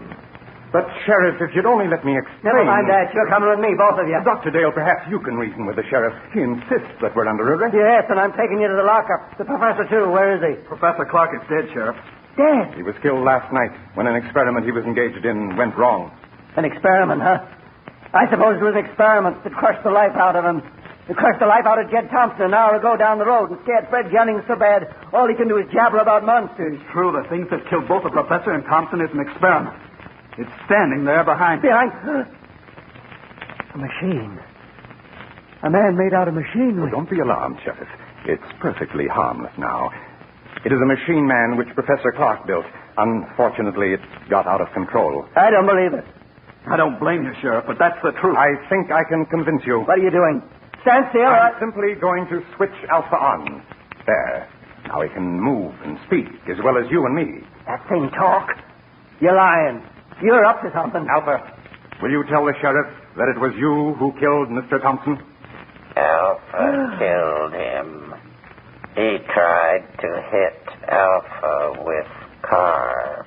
So that's what the professor was up to all this time.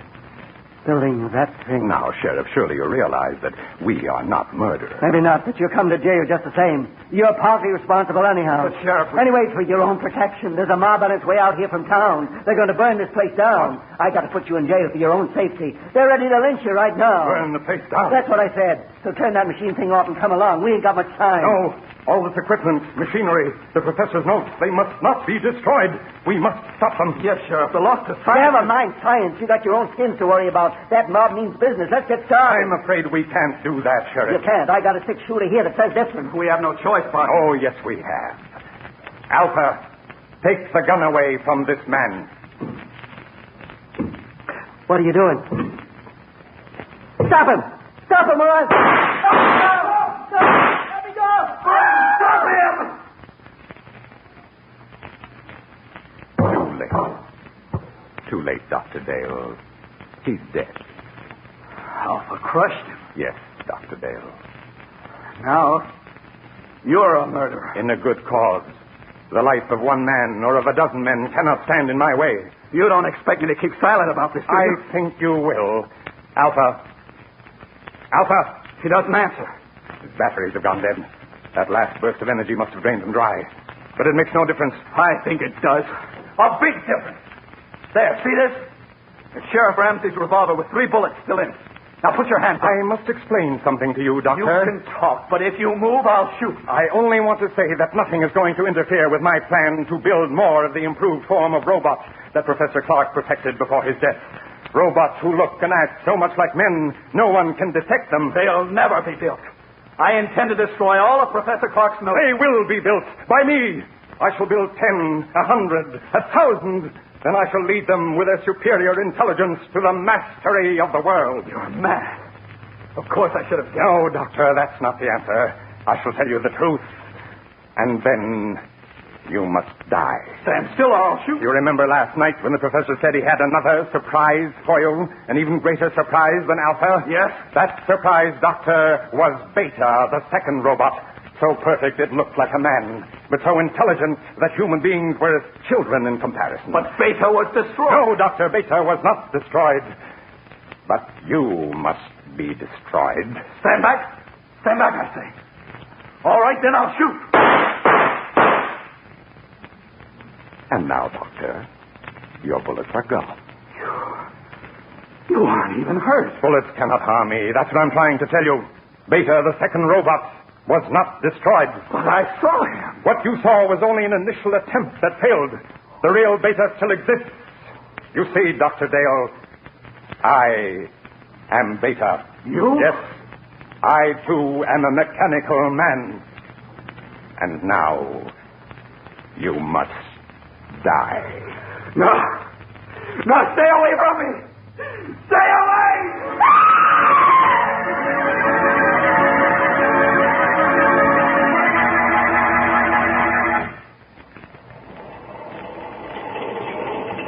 This is the mysterious traveler again.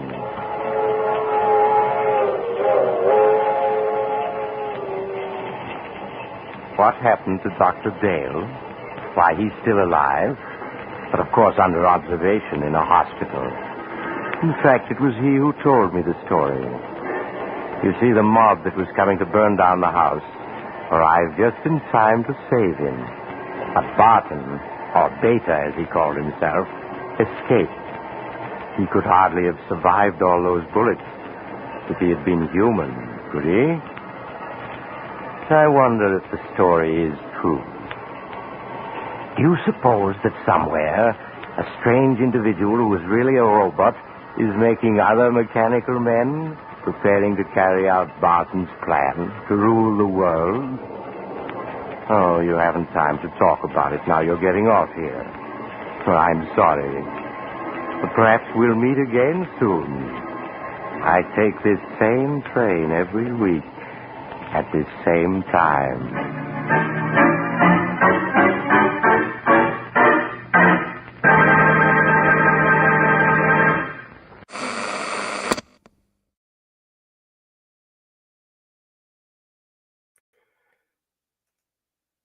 Well, if you happen to like that radio broadcast, I'll be putting it up as a standalone later in the week. I'll probably do a premiere of it. Seeing as it's about 27 minutes, almost 30 minutes long, so I'll probably do a little premiere of it for later in the week if you want to listen to that again, or if you happen to miss parts. Let's get a little song going here.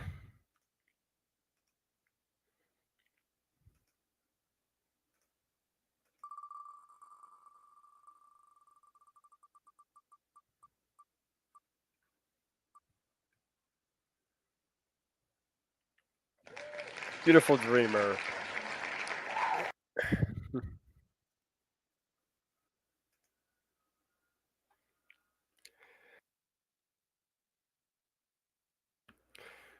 Beautiful dreamer, wake unto me. Starlight and dewdrop are waiting for thee. Sounds of the rude world, heard in the day, lulled by the moonlight, have all passed away. Beautiful dreamer, queen of my song, list while I woo thee with soft melody. Gone are the cares of life's busy throng. Beautiful dreamer, awake unto me. Beautiful dreamer, awake unto me. Beautiful dreamer, out on the sea, mermaids are chanting the wild lorry. Over the streamlet, vapors are born, waiting to fade at the bright coming morn. Beautiful dreamer, beam on my heart, and as the morn and the streamlet and sea, then will all clouds of sorrow depart. Beautiful dreamer, awake unto me. Beautiful dreamer, awake unto me. Beautiful dreamer. Time to get into the final segment, reading The Monkey's Paw. Without, the night it was cold and wet. In the small parlor of Baran and Villa, the blind panes were drawn on the fire, burning brightly. Father and son were at chess. The former, who possessed this idea, is about the game involving radical changes, putting his king into such sharp and unnecessary peril, that it even provoked comment from the white-haired old lady knitting placidly by the fire. Hark at the wind, said Miss White, who, having seen a fatal mistake after it was too late, it was amiably desirous of preventing his son from seeing it.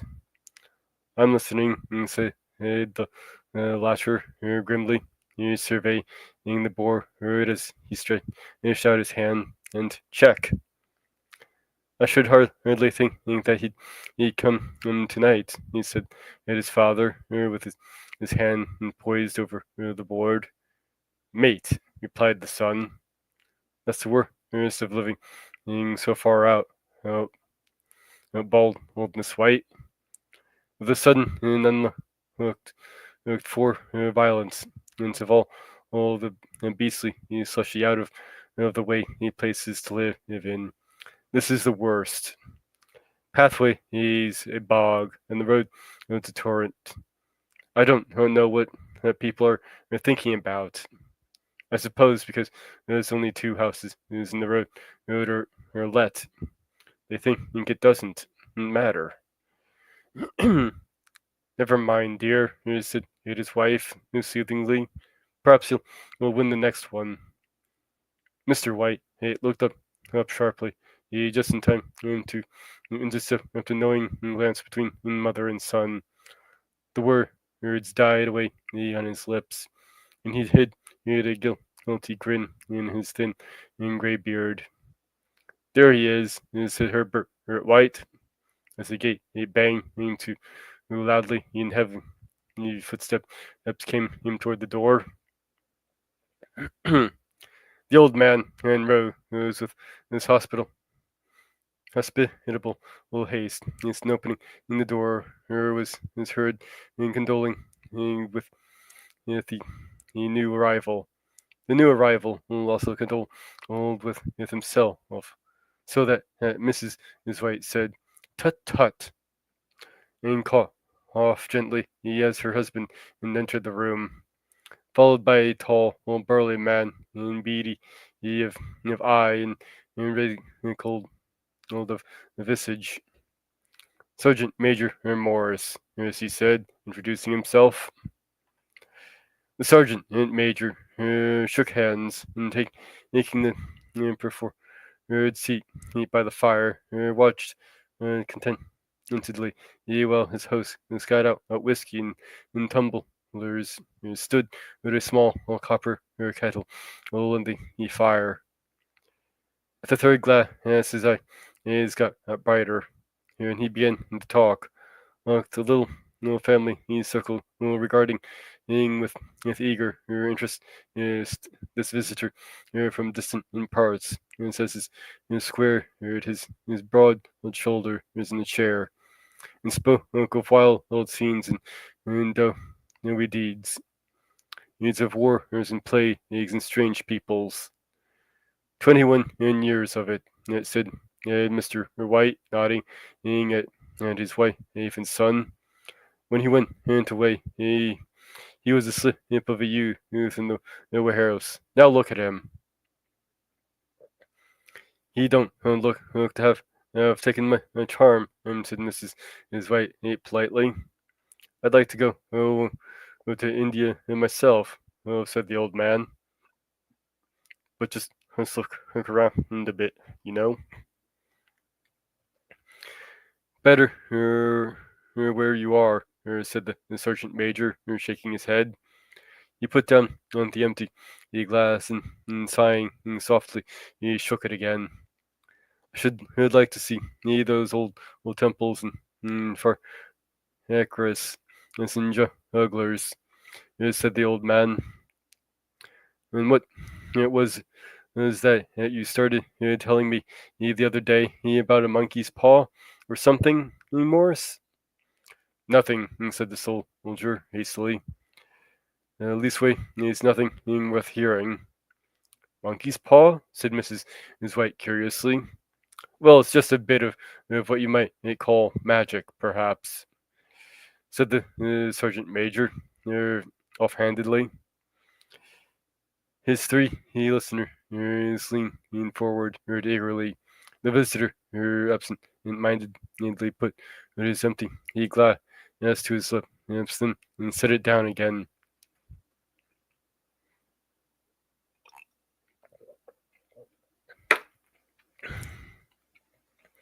His host filled it for him.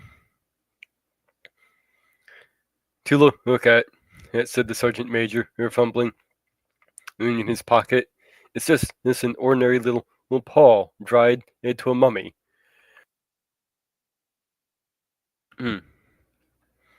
He took something out of his pocket. It proffered it. Mrs. White drew back with a grimace. But her son, in taking it, examined it curiously. And what is there? And what is there special about it? Inquired Mr. White as he took it from his son, and having examined it, placed it upon the table. It had a spell put on it by an old hacker, said the sergeant major. A very holy man, and he wanted to show the fate he ruled people's lives, and that those who interfered with it did so to their sorrow. He put a spell on it so that three separate men could each have three wishes from it. His manner was so impressive that his hearers were conscious that their light laughter jarred somewhat. Well, why don't you have three, sir? Said Herbert White cleverly. The soldier regarded him in the way that at middle age is wont to regard presumptuous youth. I have, he said quietly, and his blotchy face whitened. And did you really have the 3 wishes granted?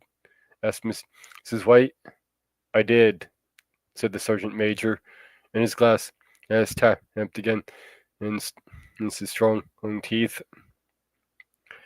And has anybody else wished? Persisted the old lady. The first man and had his 3 wishes. Yes, was the reply. I don't know what the first 2 were, but the third was for death. That's how I got the PAW. His tones were so grave that a hush fell upon the group. If you've had your 3 wishes, is this no good to you now? Oh, then, Morris, said the old man, and at last, what do you keep it for? The soldier shook his head. Fancy, I suppose, he said slowly. I did have some idea of selling it, but I don't think I will. It has caused enough mischief already. Besides, people won't buy. They think it's a fairy tale. Some of them, and those who think anything of it, want to try it first and pay me afterward. If you could have another 3 wishes, said the old man, eyeing him keenly, would you have them? I don't know, said the other. I don't know. He took the PAW and dangled it between his forefinger and thumb. Suddenly he drew it upon the fire. While it, with a slight cry, he stooped down and snatched it off. Better let it burn, and said the soldier solemnly. If you don't want it, Morris, said the other, give it to me. I won't, said his friend doggedly. I threw it on the fire. If you keep it, don't blame me for what happens. It on the fire again, in like a sensible man. Pitch it on the fire again like a sensible man. The other shook his head and examined his new possession closely. How do you do it? He inquired. Hold it up in your right hand and wish loud, said the sergeant major. But I warn you of the consequences. Sounds like the Arabian Nights, said Mrs. White as she rose and began to sit at the supper down. Don't you think you might wish for 4 pairs of hands for me? Her husband drew the talisman from his pocket, and then all 3 burst into laughter as the sergeant major, with a look of alarm on his face, caught him by the alarm. He must wish, she said gruffly, wish for something sensible. Mr. White dropped it back in his pocket and placing chair in his motion and his friend into the table. In the business of supper, the talisman is partly forgotten, and afterward the 3 sat listening in an enthralled fashion into a second installment of the soldier's adventures in India. If the tale about the monkey's paw was not more truthful than those he has been telling us, said Herbert, as the door closed behind their guest. Yes, just in time for him to catch the last train. We shall and make much out of it. Did you give him anything for it, father? Inquired Mrs. White, regarding her husband closely. A trifle, said he coloring slightly. He didn't want it, but I made him take it, and he pressed me again and to throw it away. Likely, said Herbert, with pretending horror. Why, you're going to be rich and famous and happy. He wish to be an emperor or father to begin in with. Then you can't be henpecked. He darted it around on the table, pursued by the line in Mrs. White, armed with an anti-mascara. Mr. White, he took the paw from his pocket and eyed it dubiously. I don't know what to wish for, and that's a fact, he said it slowly. It seems to me I've got all I want. If you only cleared the house, cleaned the house, cleared the house, you'd be quite happy, wouldn't you? Said Herbert, with his hand on his shoulder. Well, wish for 200 pounds then, and that'll do it. His father smiling, shamefacedly at his own incredulity. He held up the talisman as his son, and with the solemn face, somewhat marred by a wink at his mother, sat down at the piano and struck a few impressive chords. I wish for 200 pounds, said the old man distinctly. A fine crash from the piano greeted the words, interrupted by a shuddering cry from the old man. His wife and son ran toward him. It moved, he cried, with a glance of disgust at the object as it lay on the floor. As I twisted it in my hand like a snake. Well, I don't see the money, said his son, and as he picked it up and placed it on the table. And I bet I never shall. It must have been your fancy, father, said his wife, regarding him anxiously. He shook his head. Never mind, though. There's no harm done, but it gave me a shock all the same. They sat down by the fire again, and the two men finished their pipes. Outside, the wind was higher than ever, and the old man started nervously at the sound of the door banging upstairs. A silent and unusual and depressing set upon all three, which lasted until the old couple rose to retire from the night. I expect you'll find in the cash tied in a big bag in the middle of your bed, said Herbert, as he bade them good night, and something horrible squatting up on top of the wardrobe, watching you as you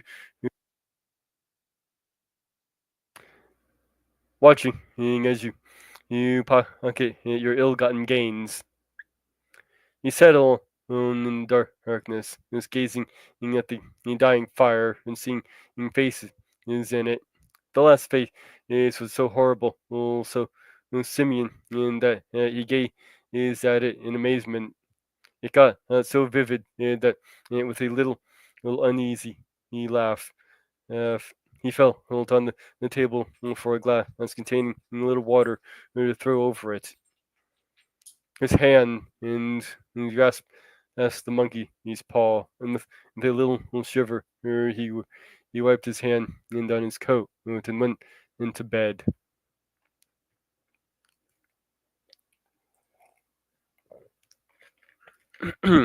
Part 2. In the brightness of the wintry sunlit morning, as it streamed over the breakfast table, he laughed at his father's. There was an air of prosaic wholesomeness about the room which had lacked on the previous night.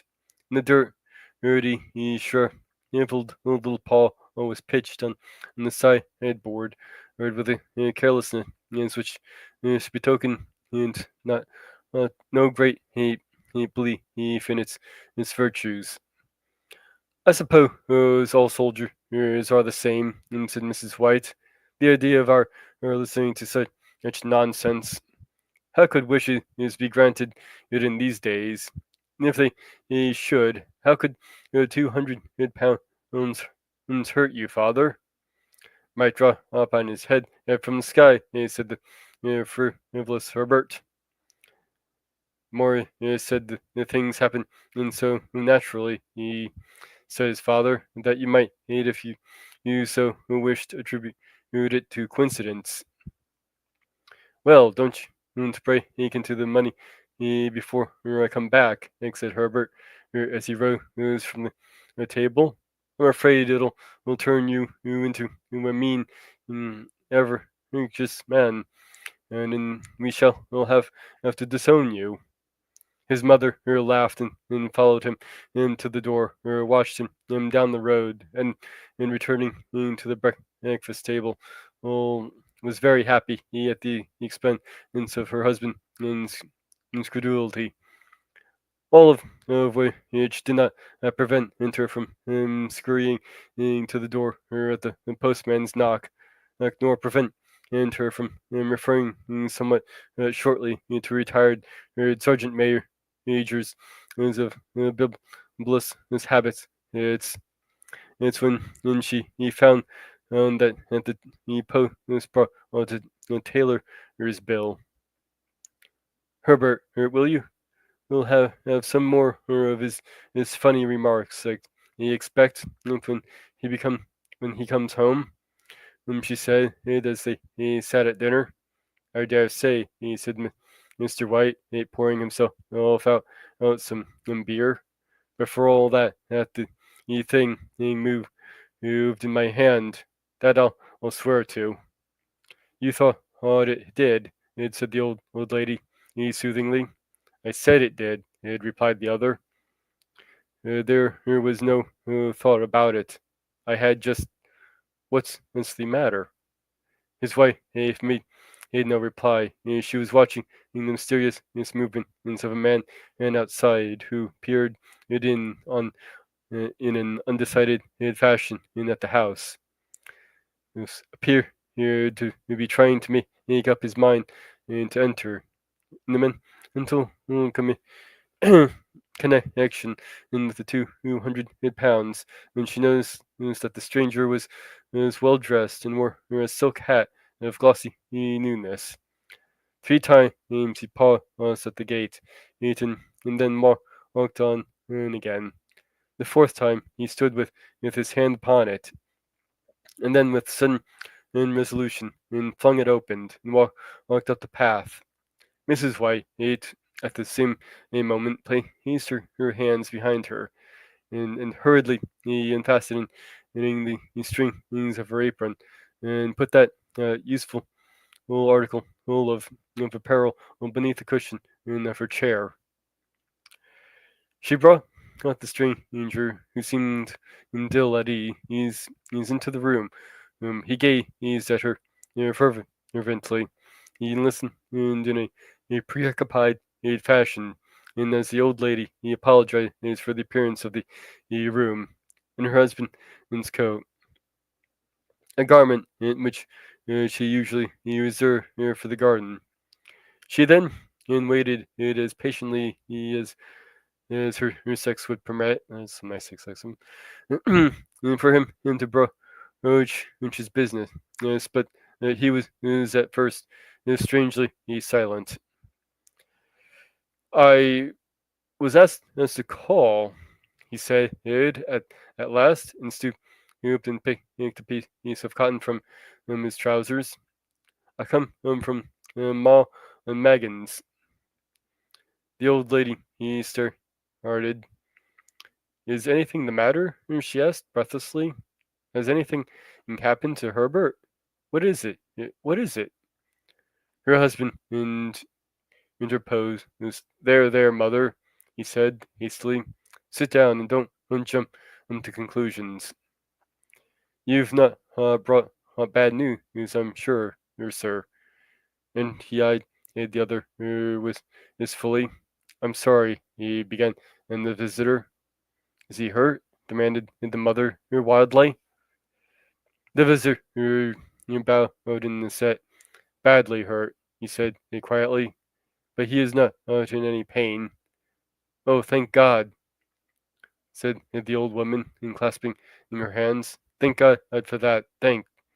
She broke off suddenly as the sinister meaning of the assurance dawned upon her, and he saw the awful confirmation of her fears in the other's averted face. She caught her breath and turned to her slower witted husband and laid her trembling old hand upon his. It was a long silence. He was caught in the machinery, he said the visitor at length in a low voice. Caught in the machinery? Repeated Mr. White, in a dazed fashion. Yes. He sat staring blankly out at the window when taking his wife's hand between his own and pressed it as he had been wont to do when their old courting day is nearly 40 years before. He was the only one left to us, as he said, turning gently to the visitor. It is hard. The other coughed and rising and walked slowly to the window. The firm wished me to convey their sincere sympathy with you in your great loss, he said, and without looking around. I beg that you will understand, and I am only their servant, and merely obeying orders. There was no reply. The old woman's face was white, her eyes staring, and her breath inaudible.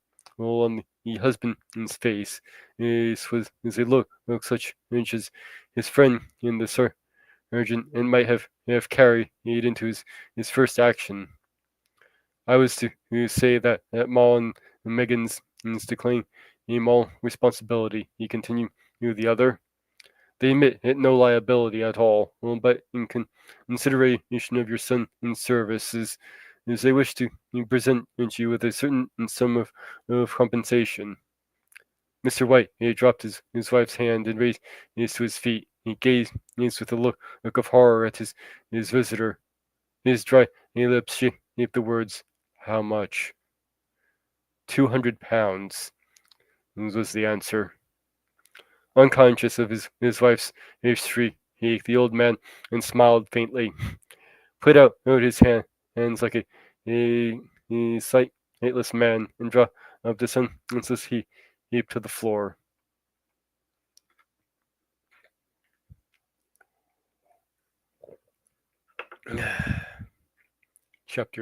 Part 3.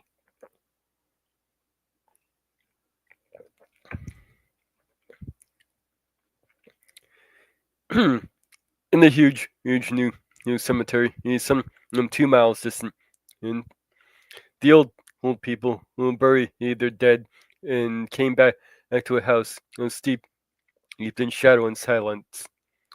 It was all over so quickly that at first they could hardly realize it, and remained in a state of expectation, as though of something else to happen, something else which was to lighten this load, too heavy for old hearts to bear.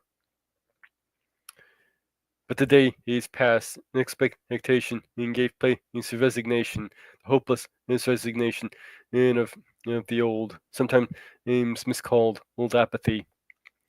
Sometimes sometimes they hardly exchanged a word. For now, they had nothing to talk about, and their days were long to weariness. It was about a week after that the old man, walking suddenly in the night, stretched out his hand and found himself alone. The room was in darkness, and the sound of the subdued weeping came from the window. He raised himself in bed and listened. "Come back," he said tenderly. "You will be cold." "It is colder for my son," said the old woman, who wept afresh. The sound of her sobs died away in his ears. The bed was warm, and his eyes heavy with sleep. He dozed fitfully, and then and slept until a sudden and wild old cry from his wife awoke him with a start. "The paw!" she cried wildly. "The monkey's paw!" He started up in alarm. "Where? Where is it? What's the matter?" She came stumbling across the room toward him. "I want it," she said quietly. "You've got, uh, you've not destroyed it." "It's in the parlor, or on the bracket," he replied, marveling. "Why?" she cried, and laughed together, and bending over her, kissed his cheek. "I only just thought of it," she said hysterically. "Why didn't I think of it before? Why didn't you think of it?" "Think of what?" he questioned. "The other two wishes," she replied. "Right? We've only had one." "Was not that enough?" he demanded it fiercely. "No," she cried triumphantly. "We'll have one more. We'll go down and get it quickly, and wish our boy alive again." The man sat up in bed and flung along the bedclothes from his quaking limbs. "Good God, you are mad!" he cried, aghast. "Get it," she panted. "Get it quickly, and wish. Oh, my boy, my boy." Her husband struck like a match and lit the candle. "Get back to bed," he said unsteadily. You don't know what you're saying." "We had the first wish granted," said the old woman feverishly. "Why not the second?" "A coincidence," stammered the old man. "Go and get it and wish," cried his wife, quivering with excitement. The old man turned and regarded her, and his voice shook. "He has been dead 10 days, and besides, he I would not tell you else, but would only recognize him by his clothing. If he was too terrible for you to see, then and how now?" "Bring him back," cried the old woman, and dragging him toward the door. "Do you think I fear the child I have nursed?" He went down in the darkness and felt his way to the parlor, and then to the mantelpiece. The talisman was in its place, in a horrible fear that the unspoken wish might bring his mutilated son before him ere he could escape from the room seized upon him. And he caught his breath as he found that he had lost the direction of the door. His brow could hold with sweat. It, his brow cold with sweat. He felt his way around on the table and groped along the wall until he found himself in the small passage with the unwholesome thing in his hand. Even his white face seemed changed as he entered the room. It was white and expectant, and into his fears seemed to have an unnatural look upon it. He was afraid of her. "Wish," she cried, in a strong voice. "It's foolish and wicked," he faltered. "Wish," repeated his wife. He raised his hand. "Wish my son alive again." The talisman fell to the floor, and he regarded it fearfully. Then he sank, trembling, into a chair, as the old woman, with burning eyes, walked to the window and raised the blind. He sat until he was chilled under the cold, glancing occasionally at the figure of the old woman peering through the window. The candle end, which had burned below the rim of the china candlestick, it was throwing pulsating shadow was on the ceiling and walls until, with a flicker larger than the rest, it expired. The old man, with an unspeakable sense of relief at the failure of the talisman, and crept back to his bed. In a minute or two afterward, the old woman and came silently, pathetically, beside him. Neither spoke, but lay silently listening to the ticking of the clock. Like a stair creaked, and a squeaky mouth scurrying noisily through the wall. The darkness was oppressive, and after lying for some time, skewed up his courage. He took the box of matches, striking one, and went downstairs for a candle.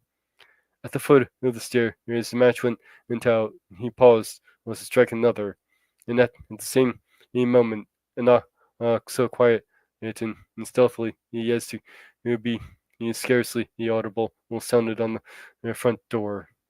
The matches fell from his hand and then spilled in the passage. He stood motionless, his breath suspended until the knock was repeated. Then he turned and fled swiftly back to his room, and he closed the door behind him. A third knock sounded through the house. "What's that?" cried the old woman, and starting up. "A rat," said the old man in shaking tones. "A rat? It passed me on the stairs." His wife sat up in bed listening. A loud knock resounded through the house. "It's Herbert!" she screamed. "It's Herbert!" She ran into the door, but her husband was before her, and catching her by the arm, held her tightly. "What are you going to do?" he whispered hoarsely. "It's my boy. It's Herbert," she cried, struggling mechanically. "I forgot it was 2 miles away. What are you holding me for? Let go. I must open the door. For God's sake, don't let it in," cried the old man, trembling. "You're afraid of your own son?" she cried, struggling. "Let me go. I'm coming, Herbert. I'm coming." There was another knock, another. The old woman, and with a sudden rage, broke free and ran from the room. Her husband followed onto the landing, and Cole after her appealingly. As she hurried downstairs, her heart, the chain rattled back, and the bottom bolt drove slowly and stiffly from the socket. Then the old woman's voice strained and panting in the bolt. She cried loudly, "Come down, and I can't reach it." But her husband was on his hands and knees, groping wildly on the floor in search of the paw. He could only find it before the thing outside got in. A perfect facility of knocks reverberated through the house, and he heard the scraping of a chair as his wife put it down in the passage again into the door. He heard the cracking of the bolt as it came slowly back, and at the same moment he found the monkey's paw, and frantically he breathed his third and last wish. The knocking ceased suddenly, although the echoes of it were still in the house. He heard the chair draw back and the door open.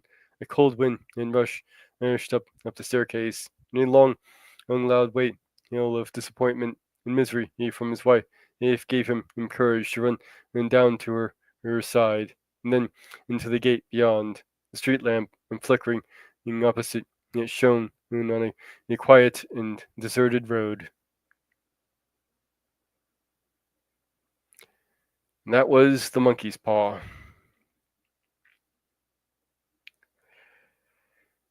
Well, that concludes today's show. And as I mentioned in the Doomcock earlier, and how he helped inspire much of what I do here, particularly the singing portions, it will be his birthday, I believe, on the 15th. So, in celebration of his birthday, I plan to do a show focused kind of around him. I mean, more around his tastes. He's covering something on Captain James T. Kirk, the Blade Runner, and of course I'll be reading at least the first chapter of Call of Cthulhu. I'll see if I can get a good radio show going as well. So, to everybody, this has been Ages Media Musings. Signing off.